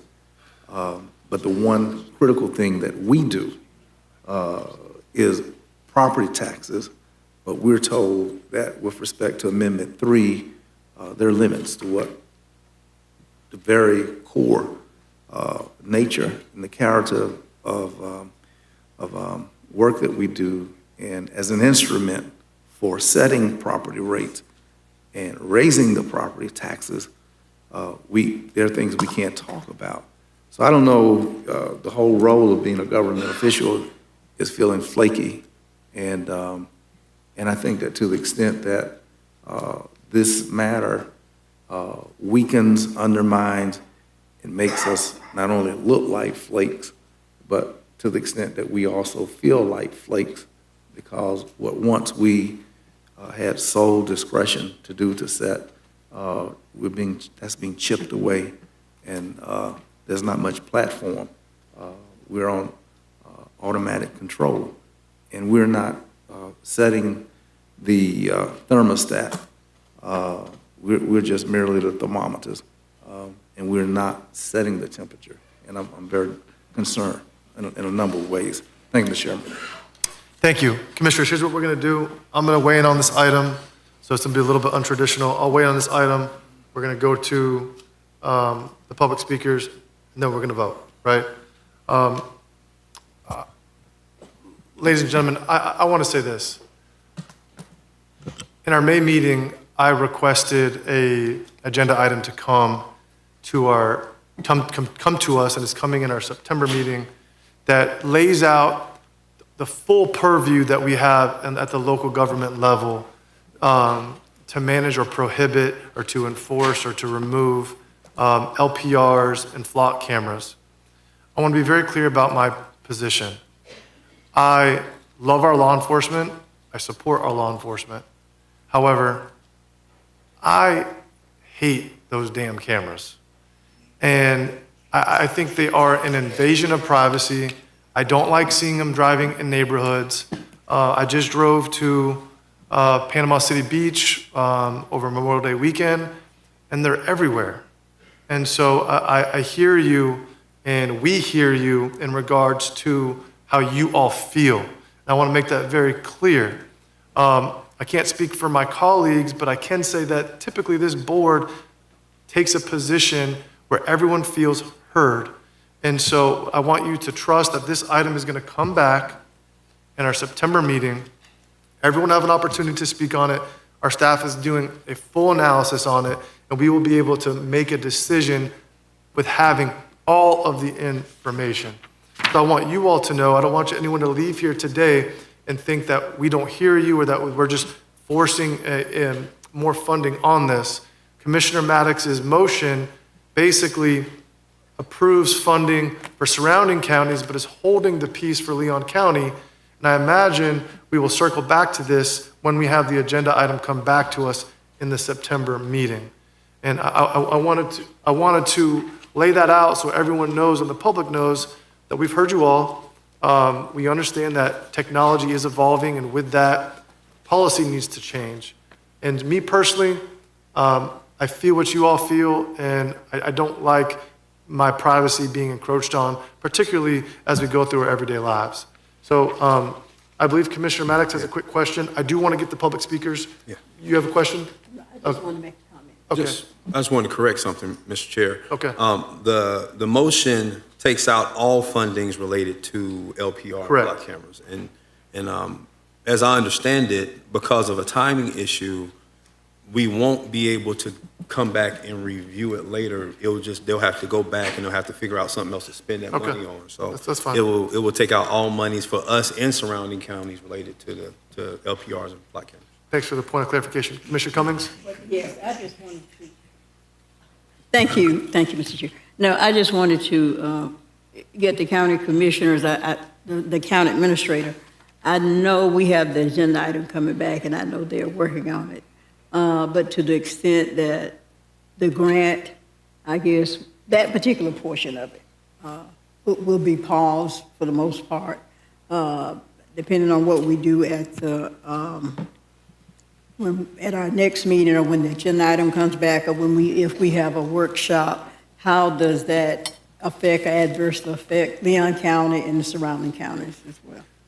Thank you, Mr. Chairman. Commissioner, I think for the surrounding counties, we'd have to regroup with the sheriff's office. I'm not sure, Elise, what the fiscal agent relationship is there, or if it's a regional coordination type of a thing. But we'd have to get with them to decide what our alternatives are based on this direction. There you are. That's correct. Those LPRs are supposed to go to Wakulla, Taylor, Jefferson, and Liberty, so not Leon County. So we are the pass-through, so we'll have to figure out where that funding is going to go. Okay. Or like, what will it be used by? Okay, thank you, Mr. Chair. And I just want to also just thank the citizens for coming today, giving us their input.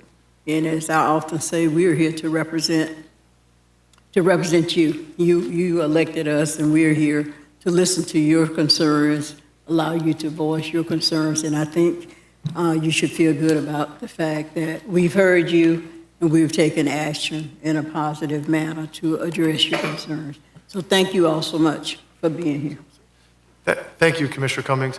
Ladies and gentlemen, I want to remind you, we have an agenda item coming back in September that'll be dedicated just to the item. It'll be a general business item. Mr. County Administrator, I want to get back to the remaining public speakers.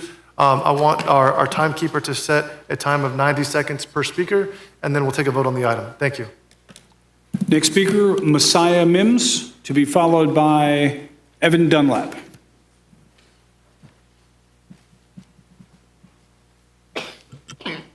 Good afternoon. My name is Masia Mims, and my address is 1832 Jackson Bluff. All right, I am here to speak on the agenda item number 11. Sorry, I didn't know it when I was writing it over there. I am a former teacher at Pineview Elementary School. I taught 3rd and 4th grade, and I was teaching during my first year when we had the shooting at FSU.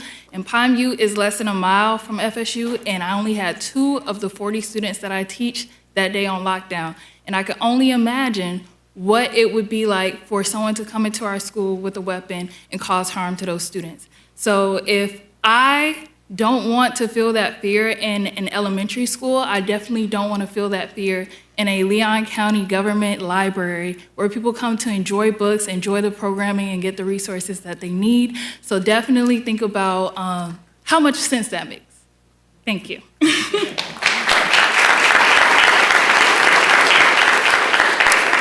Evan Dunlap, to be followed by Catherine Fidd.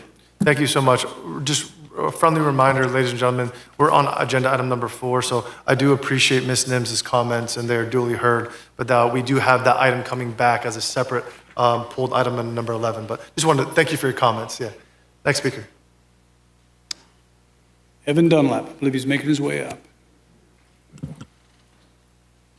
Hi, my name is Evan Dunlap. I live at 1612 Glenway Drive. This is another item on the flock safety concerns that I have as a citizen. I've noticed a lot of extra flock safety cameras going up around town, and I know that this is reliant on, outside counties for the budget item. But I just wanted to pose a specific example of some of the vulnerabilities that we could have even on the cameras that are inside city limits. CVE 2025-59407. Hard-coded Java key store and password contains private key. Falcon and Sparrow license plate readers ship with the development Wi-Fi credentials of test FLCK stored in clear text. This includes the key stores for the password flockhabiki17. Through a list of simple commands, you can set it up with to auto-connect to an Evil Twin wireless network with its Wi-Fi interface brought up, and the Wi-Fi interface can be brought up by pressing the button on the back of the camera for 3 seconds and then pressing the button 3 times in a row. All of this information has been clearly documented and reported to Flock over a year ago and still has not been patched, according to MITRE of Homeland Security as of July 13th, 10:30 a.m. when last I checked. This does not include the research that was conducted by Ben Jordan over a year and a half ago that allowed him and his team to connect to and take control of ALPR cameras, and they could view or modify the footage, install malware on them, use hard-coded credentials to lead to other places. One of those credentials let them track real-time GPS location of police vehicles. These are security vulnerabilities that are unacceptable in any public safety infrastructure, no matter what. Thank you. Thank you. Thank you. Catherine Fidd, to be followed by Uriel Gachinella, and apologies if I butchered your name. Hello, thank you for hearing me today, Commissioners. I additionally had concerns about the flock cameras. A lot of my peers have eloquently described a lot of the concerns that I have as well. But additionally, I think it's dishonest as the company to market them as license plate readers when I see them oftentimes on bike trails. I'm a bike commuter around the community. I don't see how those are necessary on bike trails as bikes don't have license plates. I think they're surveilling a lot more than they let on.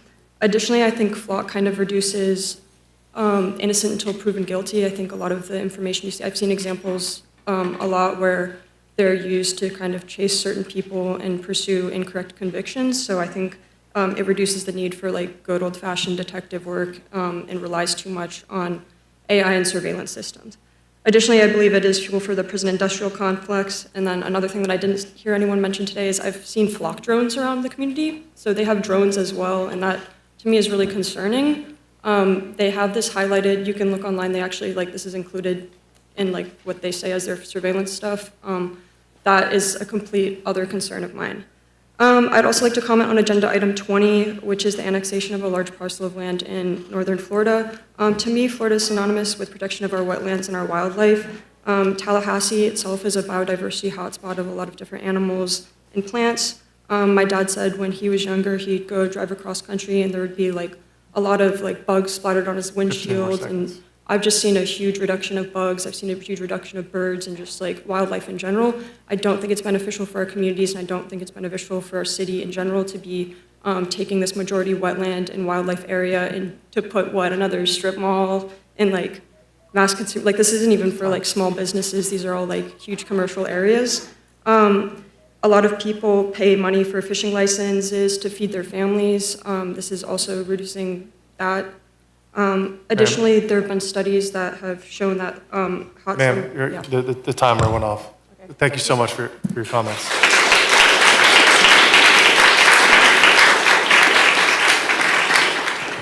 Final speaker. Hello, my name is Uriel Gachinella. Excuse me. Thank you for having me. This is my first time speaking. I just wanted to take a moment to talk about Amendment 4. We're talking about the flock cameras. A lot of the other folks who've gotten up here have talked about a lot of the reasons where these do not, I feel like, fit in our society. And I think the biggest thing that I want to bring to this is my experience of coming to talk to you. I talked to a lot of people at work throughout my community who expressed one of three things. One is they had no idea what a flock camera was or any of these surveillance things. The other one was they stood in serious opposition. They stood seriously against it. And then the third was basically defeat. We'd already lost the battle. And one of the things that we've already talked about is that this money would go through to other counties, but the reality is these cameras do exist here in Tallahassee now within our county. And so what I'm asking for me, as well as the other people who I'm here representing, because it was the middle of the day and they could not make it here, is for you to represent us and get these out of our city. You are our representatives. You have been charged with this responsibility to represent our point of view. Not a single person that I know has been in favor of them staying. Thank you.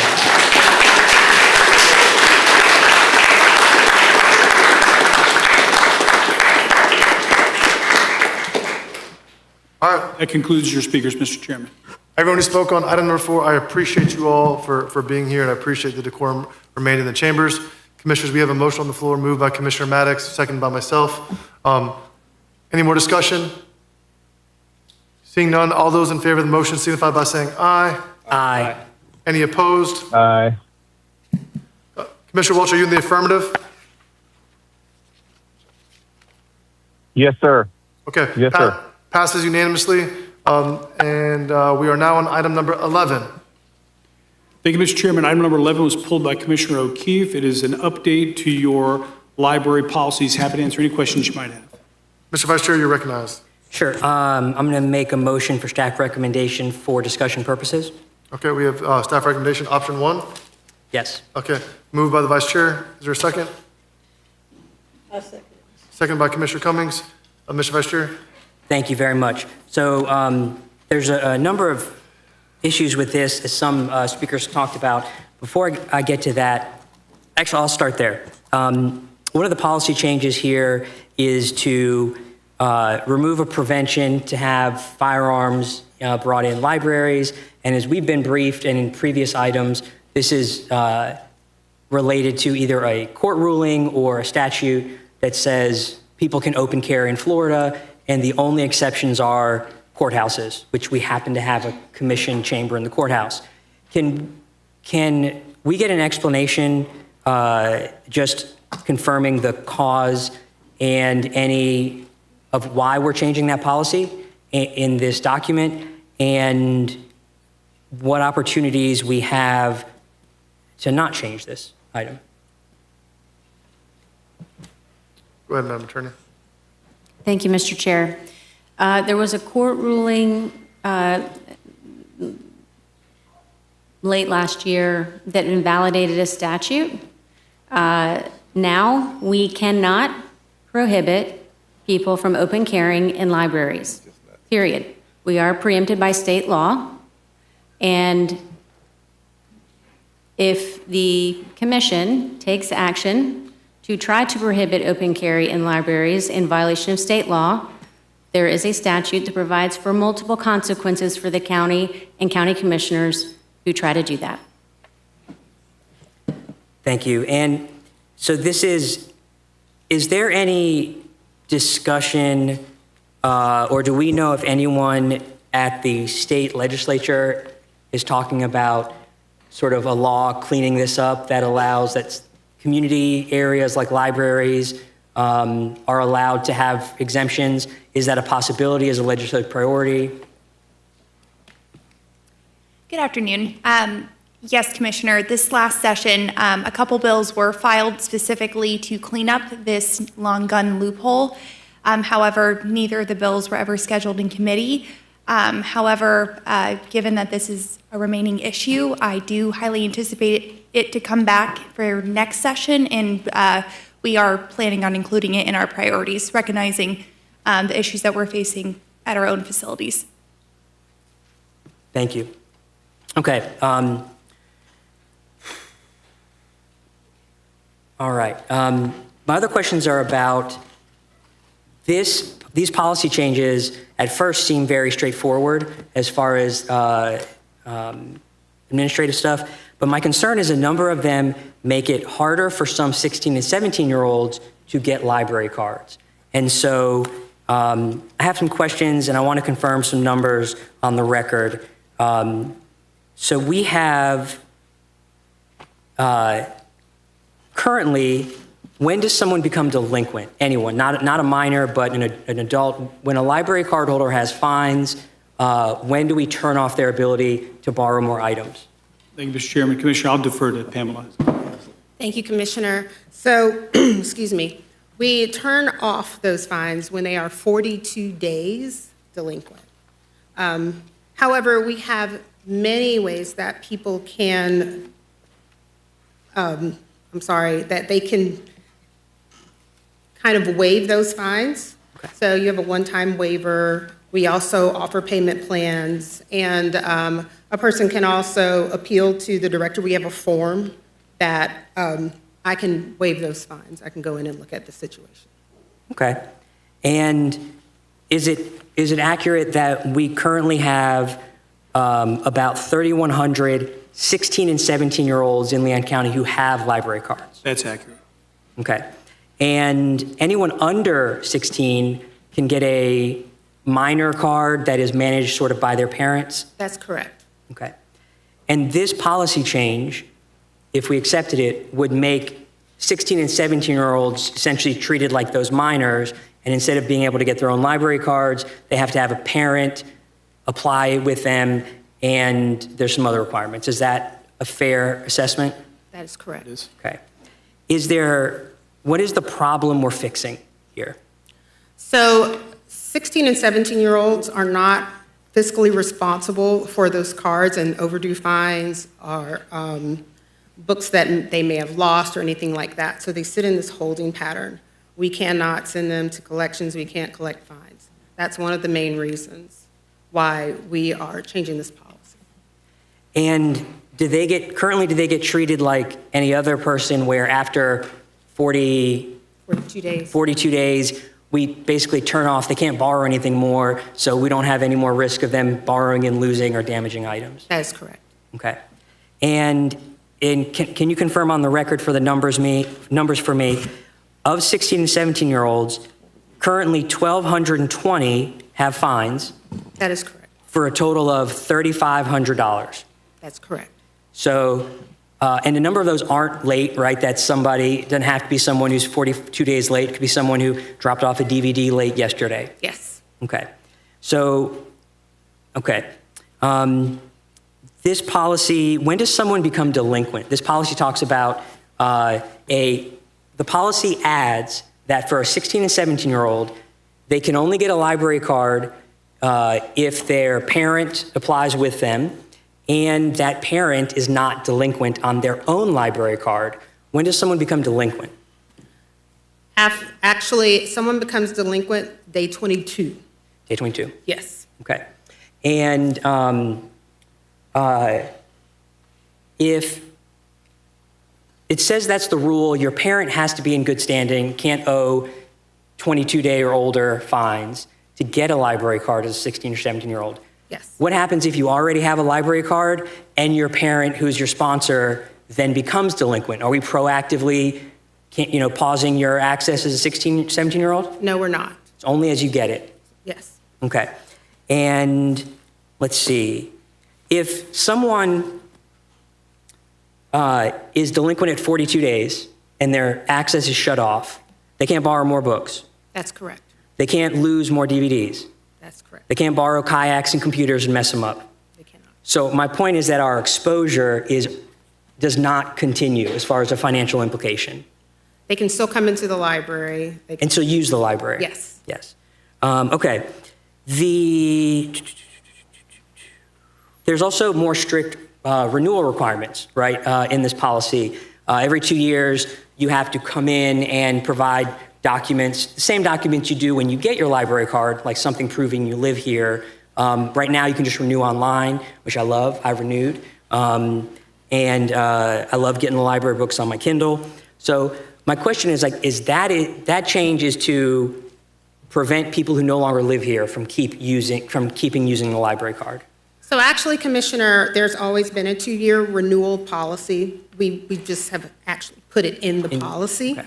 And you will be able to renew online. So that really didn't change. We just wanted to make sure that it was something that was in the policy and people knew that that was. Gotcha. Okay. And then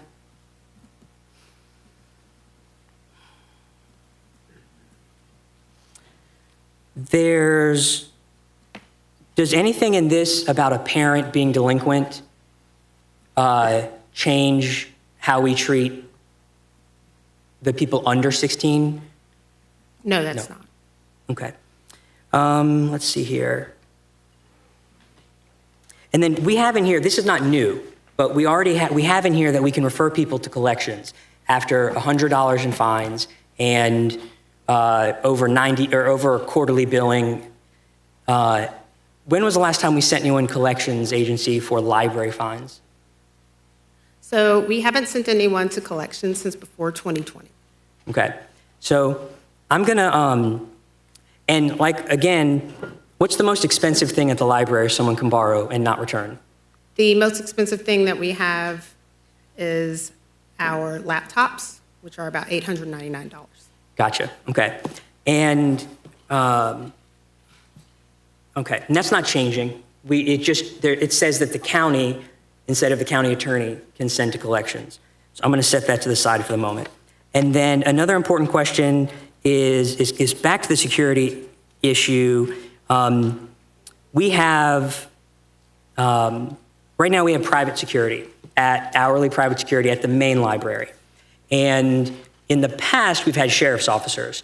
And so when I learned that you have to be in, you can't, the state was ruled you can't prevent people from bringing open carry into the library, I think, well, perhaps we ought to have real deal sheriff's deputies in there, which you can pay sheriff's deputies hourly off duty to do that.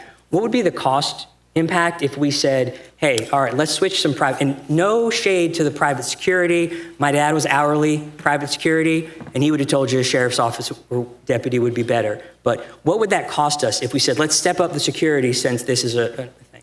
Yeah, I think Pamela has a specific. Yes, I do. So the cost of a sheriff's deputy is $180,000 a year. We currently pay about $80,000 a year for our private security. Excellent. And then, since this law's changed, how many incidences have we had of people open carrying and causing any issues at the library? 0.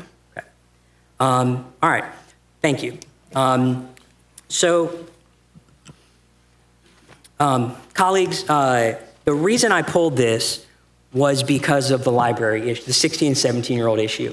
I think at this time, we should be making it easier and doing nothing to make it possible to be harder at all for a 16 and 17-year-old to access library materials. And it may seem administrative here, but what the difference is you would, if we accept this policy that requires an adult to apply and allow a 16, 17-year-old to get a library card, which is new, and we require that adult to not have any delinquent fees, which is new.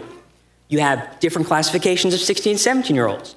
Some 16 and 17-year-olds have parents that will go to the library during business hours and fill out the form.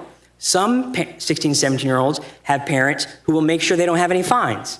But I don't think for those some 16 and 17-year-olds don't have parents that will do that or can't do that. And under this policy, a 16 or 17-year-old whose their parent won't come down or go online and sign them up for a card, or who won't pay their own adult fines, keeps that 16 and 17-year-old from borrowing books and items from the library. This item in its face says it has no fiscal impact, and so I don't see why we should make any change that would punish a 16 or 17-year-old who wants to borrow books if their parents are not active and up to date and current. And so I'm going to amend my motion to have staff recommendation option 1, leaving out any of the changes to eligibility for 16 and 17-year-olds. Okay, so we have, the vice chairman has a proposed amendment to his motion. Is there a second? I'll second for discussion. Okay, so Commissioner Proctor, second for discussion. I have, is that it, Mr. Vice Chair? Okay, I got Commissioner Maddox and minor in queue. Commissioner Maddox. Thank you, Mr. Chair. I actually had the same question about the 6, why are we making it so tough for the 16 and 17-year-olds to get library cards, but now I kind of understand. You said about, right now we have about 3,100 16, 17-year-olds. We do. That's 1,700, 1,220 of them are delinquent as of right now? That's correct. Is that the highest percentage? I mean, like, if you could compare that to everybody else, That's about correct. That's about a third of our 16, 17-year-olds are delinquent. And at that point, once they become delinquent, They're unable to check out. They're unable to check out, but they're also, you have no other way to cure. If let's say you're 15, right? You go delinquent. Does the parent become responsible at that point? That's correct. Okay. So if the 16, 17-year-old, we got about a third of them that are delinquent, okay? If they go delinquent, there's no other way to recoup that asset or that fee besides getting it from that 16 and 17-year-old. That is correct. And that 16 or 17-year-old will not be able to use any assets from the library until it's cured, which means in most cases that those 1,220 some odd people likely won't be able to use your services, correct? That is correct. They will not be able to check out. They'll be able to check out, but they'll be able to come in. They can come in. I like your motion, Commissioner O'Keefe, but I wish there was a way that we could, I like your motion, but you said, where's the problem? I also hear the problem. When you got a third of a certain class of folks that are delinquent, that serves as a problem and shows the lack of responsibility when it comes to being able to return the asset or return the asset undamaged. And so, of course, you know me, I'm always looking for a middle ground. I don't want to make it tougher. So I do agree with your motion. And honestly, as I think of it, I don't think there's another remedy. Maybe when a 16 or a 17-year-old goes through the process of getting a library card, or when anybody goes through the process of getting a library card, what does that process look like? So you can get a library card online, and there's a form that you would fill out online, and we will be uploading documents that prove that you are a Leon County resident. And that's it? Yes. And our staff review that information and then send you your card. Commissioner O'Keefe, given the situation, because again, it's obvious it's a problem. A third of the kids are not, returning in delinquent status. I'm thinking maybe if we had them go through not only just getting the library card, but then like an educational period where, it's like a video or something that talks to them about, how the system works, the consequences of not returning and all that kind of stuff, as also a part of it.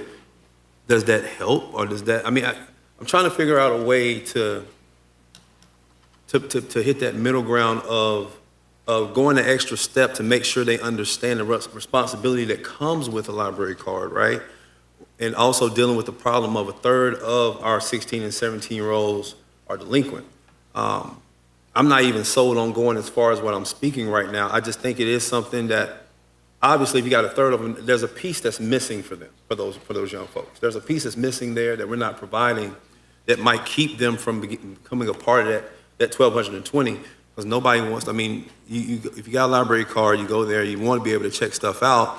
I wonder if the responsibility is on us. What responsibility do we have to make sure that we're taking an extra step to educate our young folks as to the consequences to not returning the asset or returning the asset undamaged. So I'll wait to hear other discussion about it, but I'm working in my mind right now because the problem is pretty bright to me as I see it.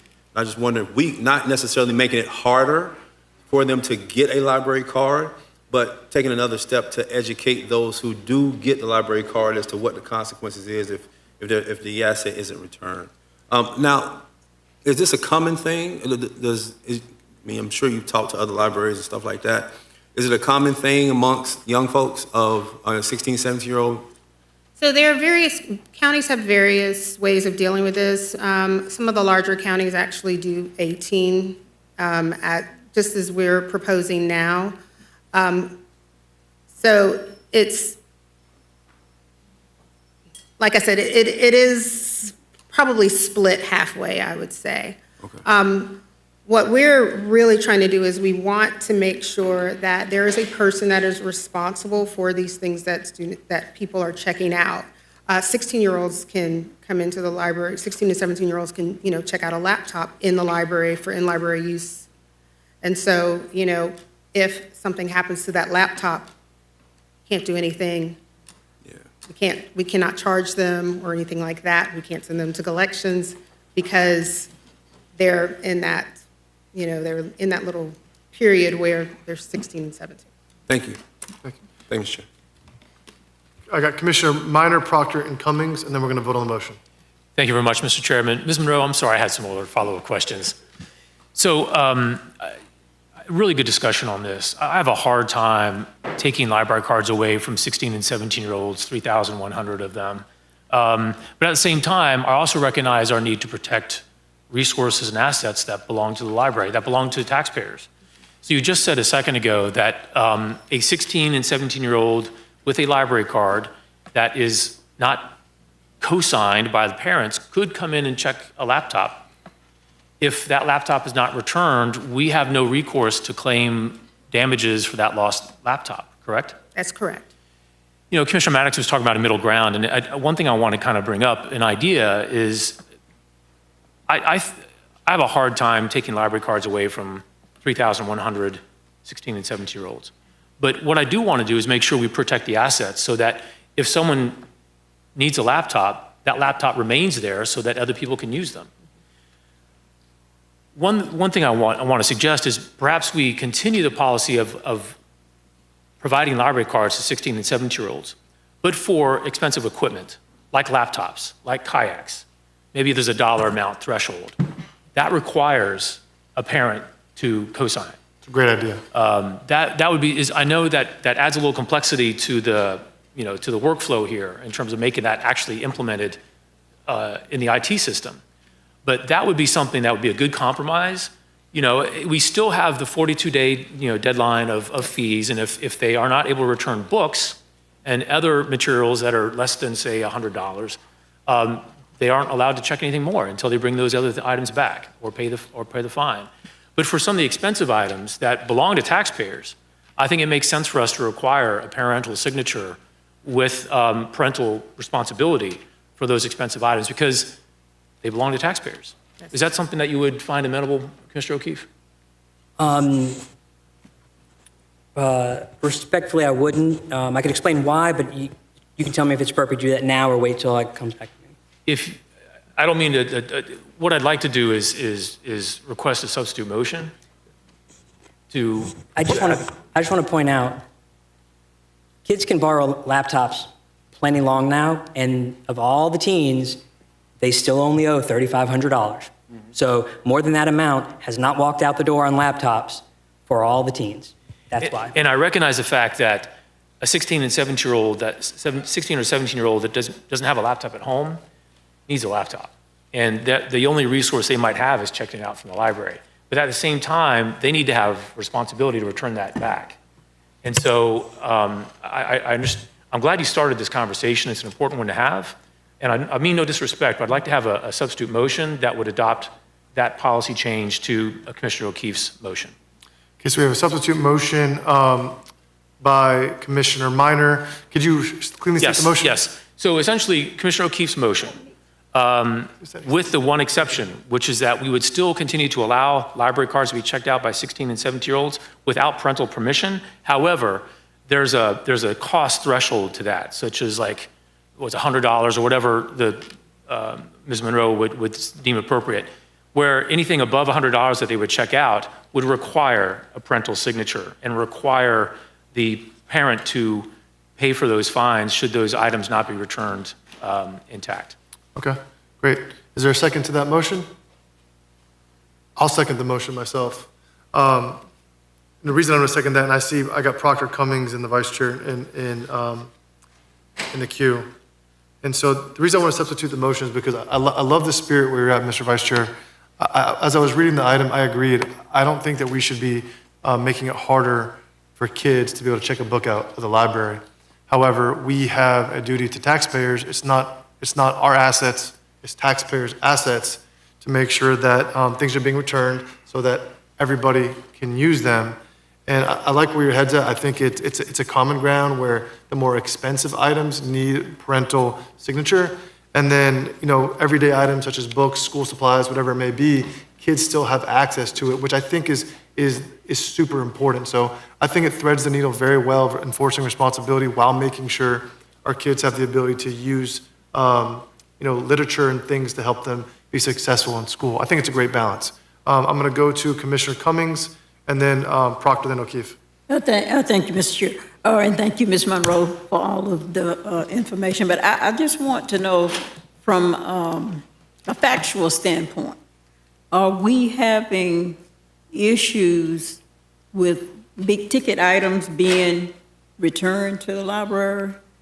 Not with 16 and 17-year-olds. No, okay. So are we having a major problem with books being returned? So we have over $3,500 in fines for the 16 and 17-year-olds. It's about, like Commissioner Maddox said, 1,200 people or 16 and 17-year-olds owe $3,500. 1,200 minors with a total of about $3,500 in fines, correct? And that's 16 and 17-year-olds. 16, Just specifically that group, yes. 16, 17-year-old. Yes. What is the procedure in place for collecting the fines? So a person is sent an email or text message, however they get their information, that their book or items are due. And then we send another one, and that's 21 days.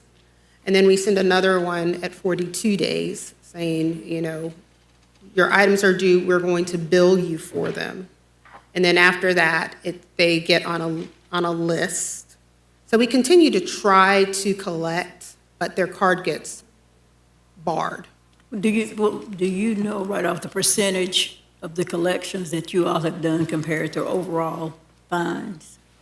I'm sorry, could you repeat the question? Your percentage of collections as compared to the overall fines?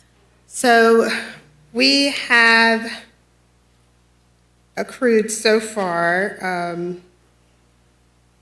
we've got close to, and this is total, this is not just that group, close to $500,000 since 2021 in outstanding bills.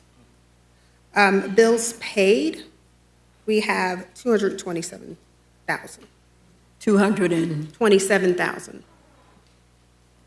And let me ask you this. So the fines are based on the number of days delinquent and not on the value of the item that hasn't been returned. Is that correct? That is correct. So we have, Library of Things are, of course, go under different fines, but all books are 10 cents per day. Okay. Now, you've already indicated that no big-ticket items are among the delinquency. For those 16 and 17. For the 16 and 17-year-olds. So if we tie the parents, say we raise the rate, the age, and tie the parents to the minors, do you have any information based on what you have collected where when you contact the parents, they're more susceptible to paying the fines or bringing the books back or bringing the items back? I'm sorry, Commissioner, I don't have that information, but I can get it for you. I'm sorry, what now? I'm sorry, I don't have that information. Oh, you don't? Okay, I'm sorry, you don't have that information. Mr. Chair, I tend to, I'm concerned about cutting off the ability of those 17, 18-year-olds to have a library card. I think most of us that have raised our children, my son had he had his library card. I had mine. But I guess we have to assume that parents would be a little more responsible. But then again, at that age, they might not even be aware of the delinquent nature of the items that their children, that their children have. But Commissioner Minor, to your substitute motion, based on what Ms. Monroe says, those big-ticket items are not among the delinquency. We are just talking about everyday items that have not been returned, and the delinquency has accumulated based on the number of days that they're out. Am I correct? So, I like the middle ground compromise, but I was trying to determine what the issue was, and the issue is not big-ticket items. You see what I'm saying? So I'm not sure if that would give any relief to Ms. Monroe and her staff in trying to regulate, you see what I'm saying, the returns of the books and having someone responsible for the return. Mr. Chairman. Of course. Thank you, Mr. Chairman. I appreciate it. Commissioner Cummings, thanks for the question. I see it as, I think Ms. Monroe has established that there's not been a history of problems with the big ticket items. However, this would be more of a preventative measure. especially if there's a 16-year-old watching right now that thinks that they can check out a book or a laptop and not bring it back. This would be more of a preventative measure. If there's not an issue right now, that's all well and good. But my concern is that in the future, if this should happen, we would have some type of recourse to get that asset back. And just one last question, Mr. Chair. Can I ask Ms. Monroe, your opinion about that compromise? Would that relieve or alleviate some of the issues that you and your staff deal with moving forward? Absolutely. Okay. Okay. Thank you. Thank you, Commissioner. I'm going to go to, go ahead, no, go brief. So I'm going to let the Vice Chairman close it out. Proctor, you want to speak on it? I do, but I'll yield to the chairman's discretion. Thank you. So you said that if someone's delinquent, this is anybody, if someone's delinquent, they can still come to the library and check out assets, books, laptops, whatever? No. I mean, they can't take them, but they can come They and can use come them in and within the library, correct? Yes. Yes. I just think overall, if someone is delinquent, period, right? There's nowhere that you can go and you can take something and then come back to that place and still use the asset.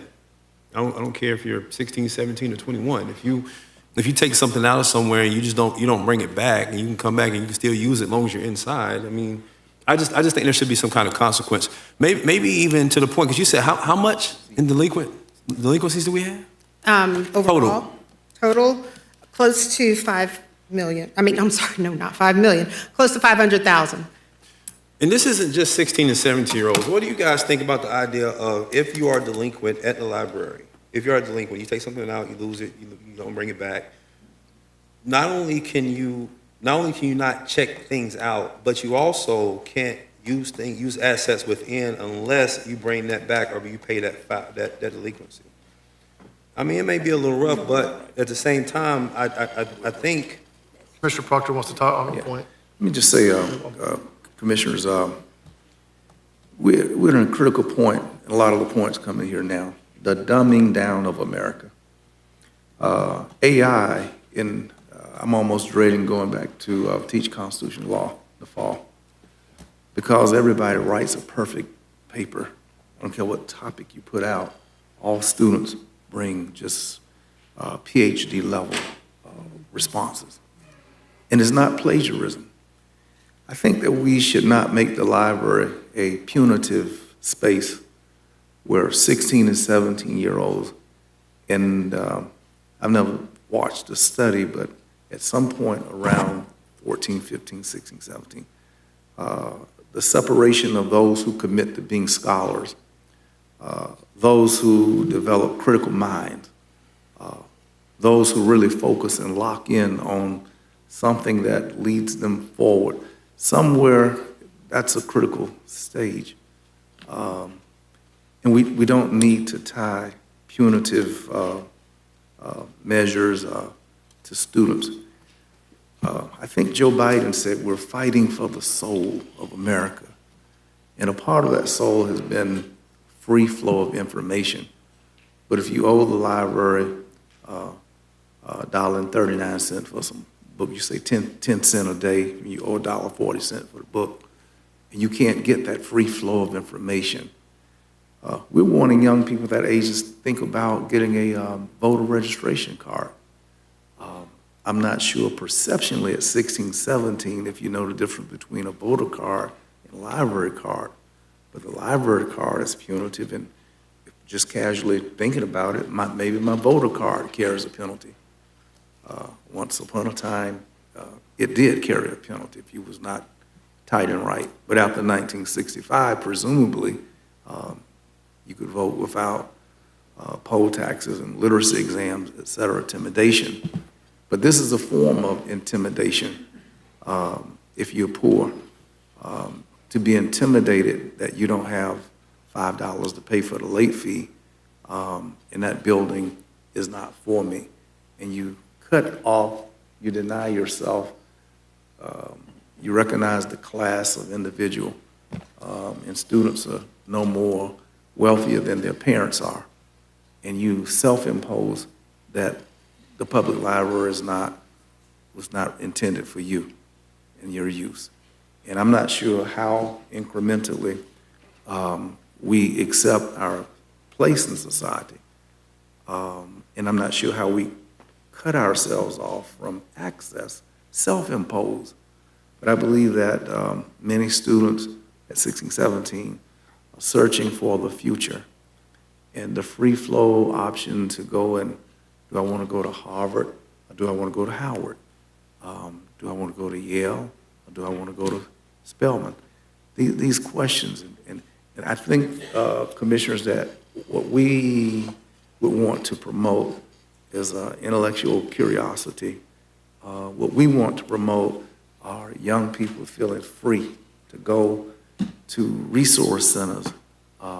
That's why we're doing, what date is the 25th reopening of the The 25th anniversary of the B.L. Perry Library. And we're doing a new, fresh grand opening to re-engage the community, to re-celebrate, to lift up, to allow for that presence of a resource center for the community to use, to come, to embrace, and their ideas that exceed what comes on television.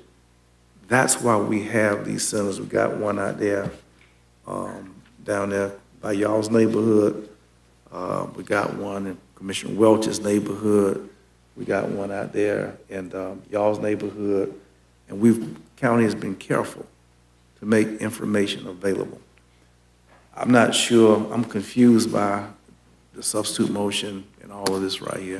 What I'm trying to say is that my bottom line, let us not do anything that 16-year-olds perceive that that's another place to get a penalty from. That's what all these people came in the audience about, these cameras. These cameras, I went to Orlando the other day, I'm like, oh Lord, I don't know how many tickets I'm gonna get when I get, but I'm gonna get from stuff. Let's not create more penalties in the public library. Commissioners, I'm going to go to Commissioner Maddox briefly. Commissioner Welch has not spoke on this item. And then if it's the board's will, I would like to vote on the substitute motion. And then if it fails, we can come back to more discussion. Mr. Chair, I'd like to speak on substitute motion right after. Okay. I'll be brief. Please be All right. brief. I think I got something. Hear me out. All right. Those fees of young folks, right? I'm still looking for a way to cure. Okay. What if volunteers at the library? That's correct. Okay. What does that look like? What do you use them for? What do they do? They help shelf books, they help with programs. Okay. They do a great many things. And if you had to monetize, how much you receive off of those volunteer hours and then work-wise, would you be able to? I could not, Commissioner, I'm sorry. Where I was going to go with it is, I still want to give those young folks a way to, and this is not an original idea. I want to thank Bruce Strobel and Serenity Williams for helping me with this. What if we gave them the opportunity to work off their delinquencies for 16, 17-year-olds? We're not going to have a chain gang. Commissioner Proctor, Commissioner Proctor, let him speak. Would you accept that as a friendly amendment? No. All right. Okay. Commissioner Welch, you're in the queue. Yeah, just point of order, everyone. We have a substitute motion by Commissioner Minor, seconded by myself, just so that everyone's clear. Commissioner Welch, you're in the queue. Go ahead and speak. Thank you, Mr. Chairman. Can you guys hear me? Yes. Okay, thank you. Listen, on this issue, I don't really know why we're having this conversation. I think that we're in a posture where we may potentially have to discuss closing libraries or charging fees to enter libraries if we have property tax reform. We view libraries as public services, a public service in which, people can go gain knowledge. I mean, the word literally means house of books in Latin, house of wisdom in Islamic countries. I mean, the whole point here is that people have access to information. I understand the fiscal angle that we're trying to get at here, but I really feel like it's like a not really a problem that's deserving of this much debate and this much conversation. I mean, I would be willing to maintain the status quo on this item. I don't know why we're even having this discussion. I definitely don't like the idea of allowing young people an opportunity to work off their debts. I mean, we're a public service. Libraries are a public service. This is an item in which this is something that we provide to a community. Yes, there should be some sort of maybe way that we, create some underwriting for big ticket items, but the majority of these are small ticket items. So I'm willing to support the substitute motion reluctantly, and I agree. I appreciate the effort at compromise, but I think that I don't necessarily know why we're even discussing this at all. That's my comments, Mr. Chairman. Thank you. Thank you, Mr. Immediate Past Chairman. Commissioner Cummings, you said you had brief comments? Yeah, just briefly, yeah, I just wanted to, I think I asked this question, but we got off.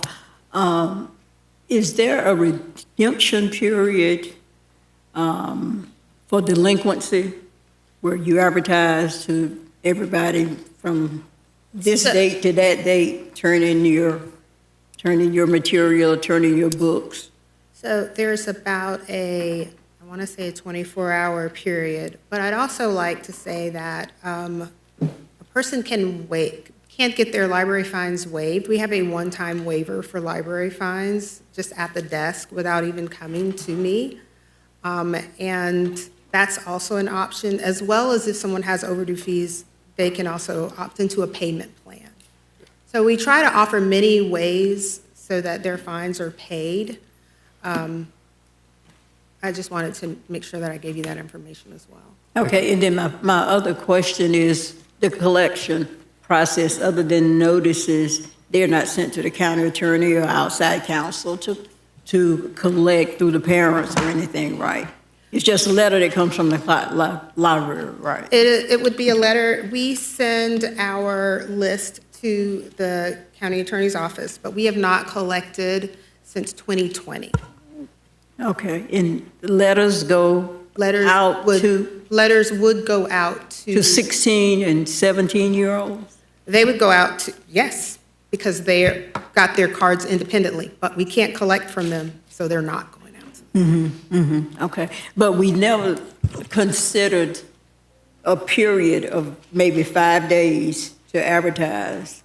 From August the 1st to August the 10th is redemption. Bring your material, that's delinquent, and your slate will be wiped clean. Now, some libraries, perhaps maybe not here, but I have been involved with some libraries that has a redemption period. Bring your material during this time. Doesn't matter what the delinquency amount is, but you turn it in and we'll wipe your slate clean. Have we thought about doing something like that? That is something that would be decided by the commission, and you'd give us that direction.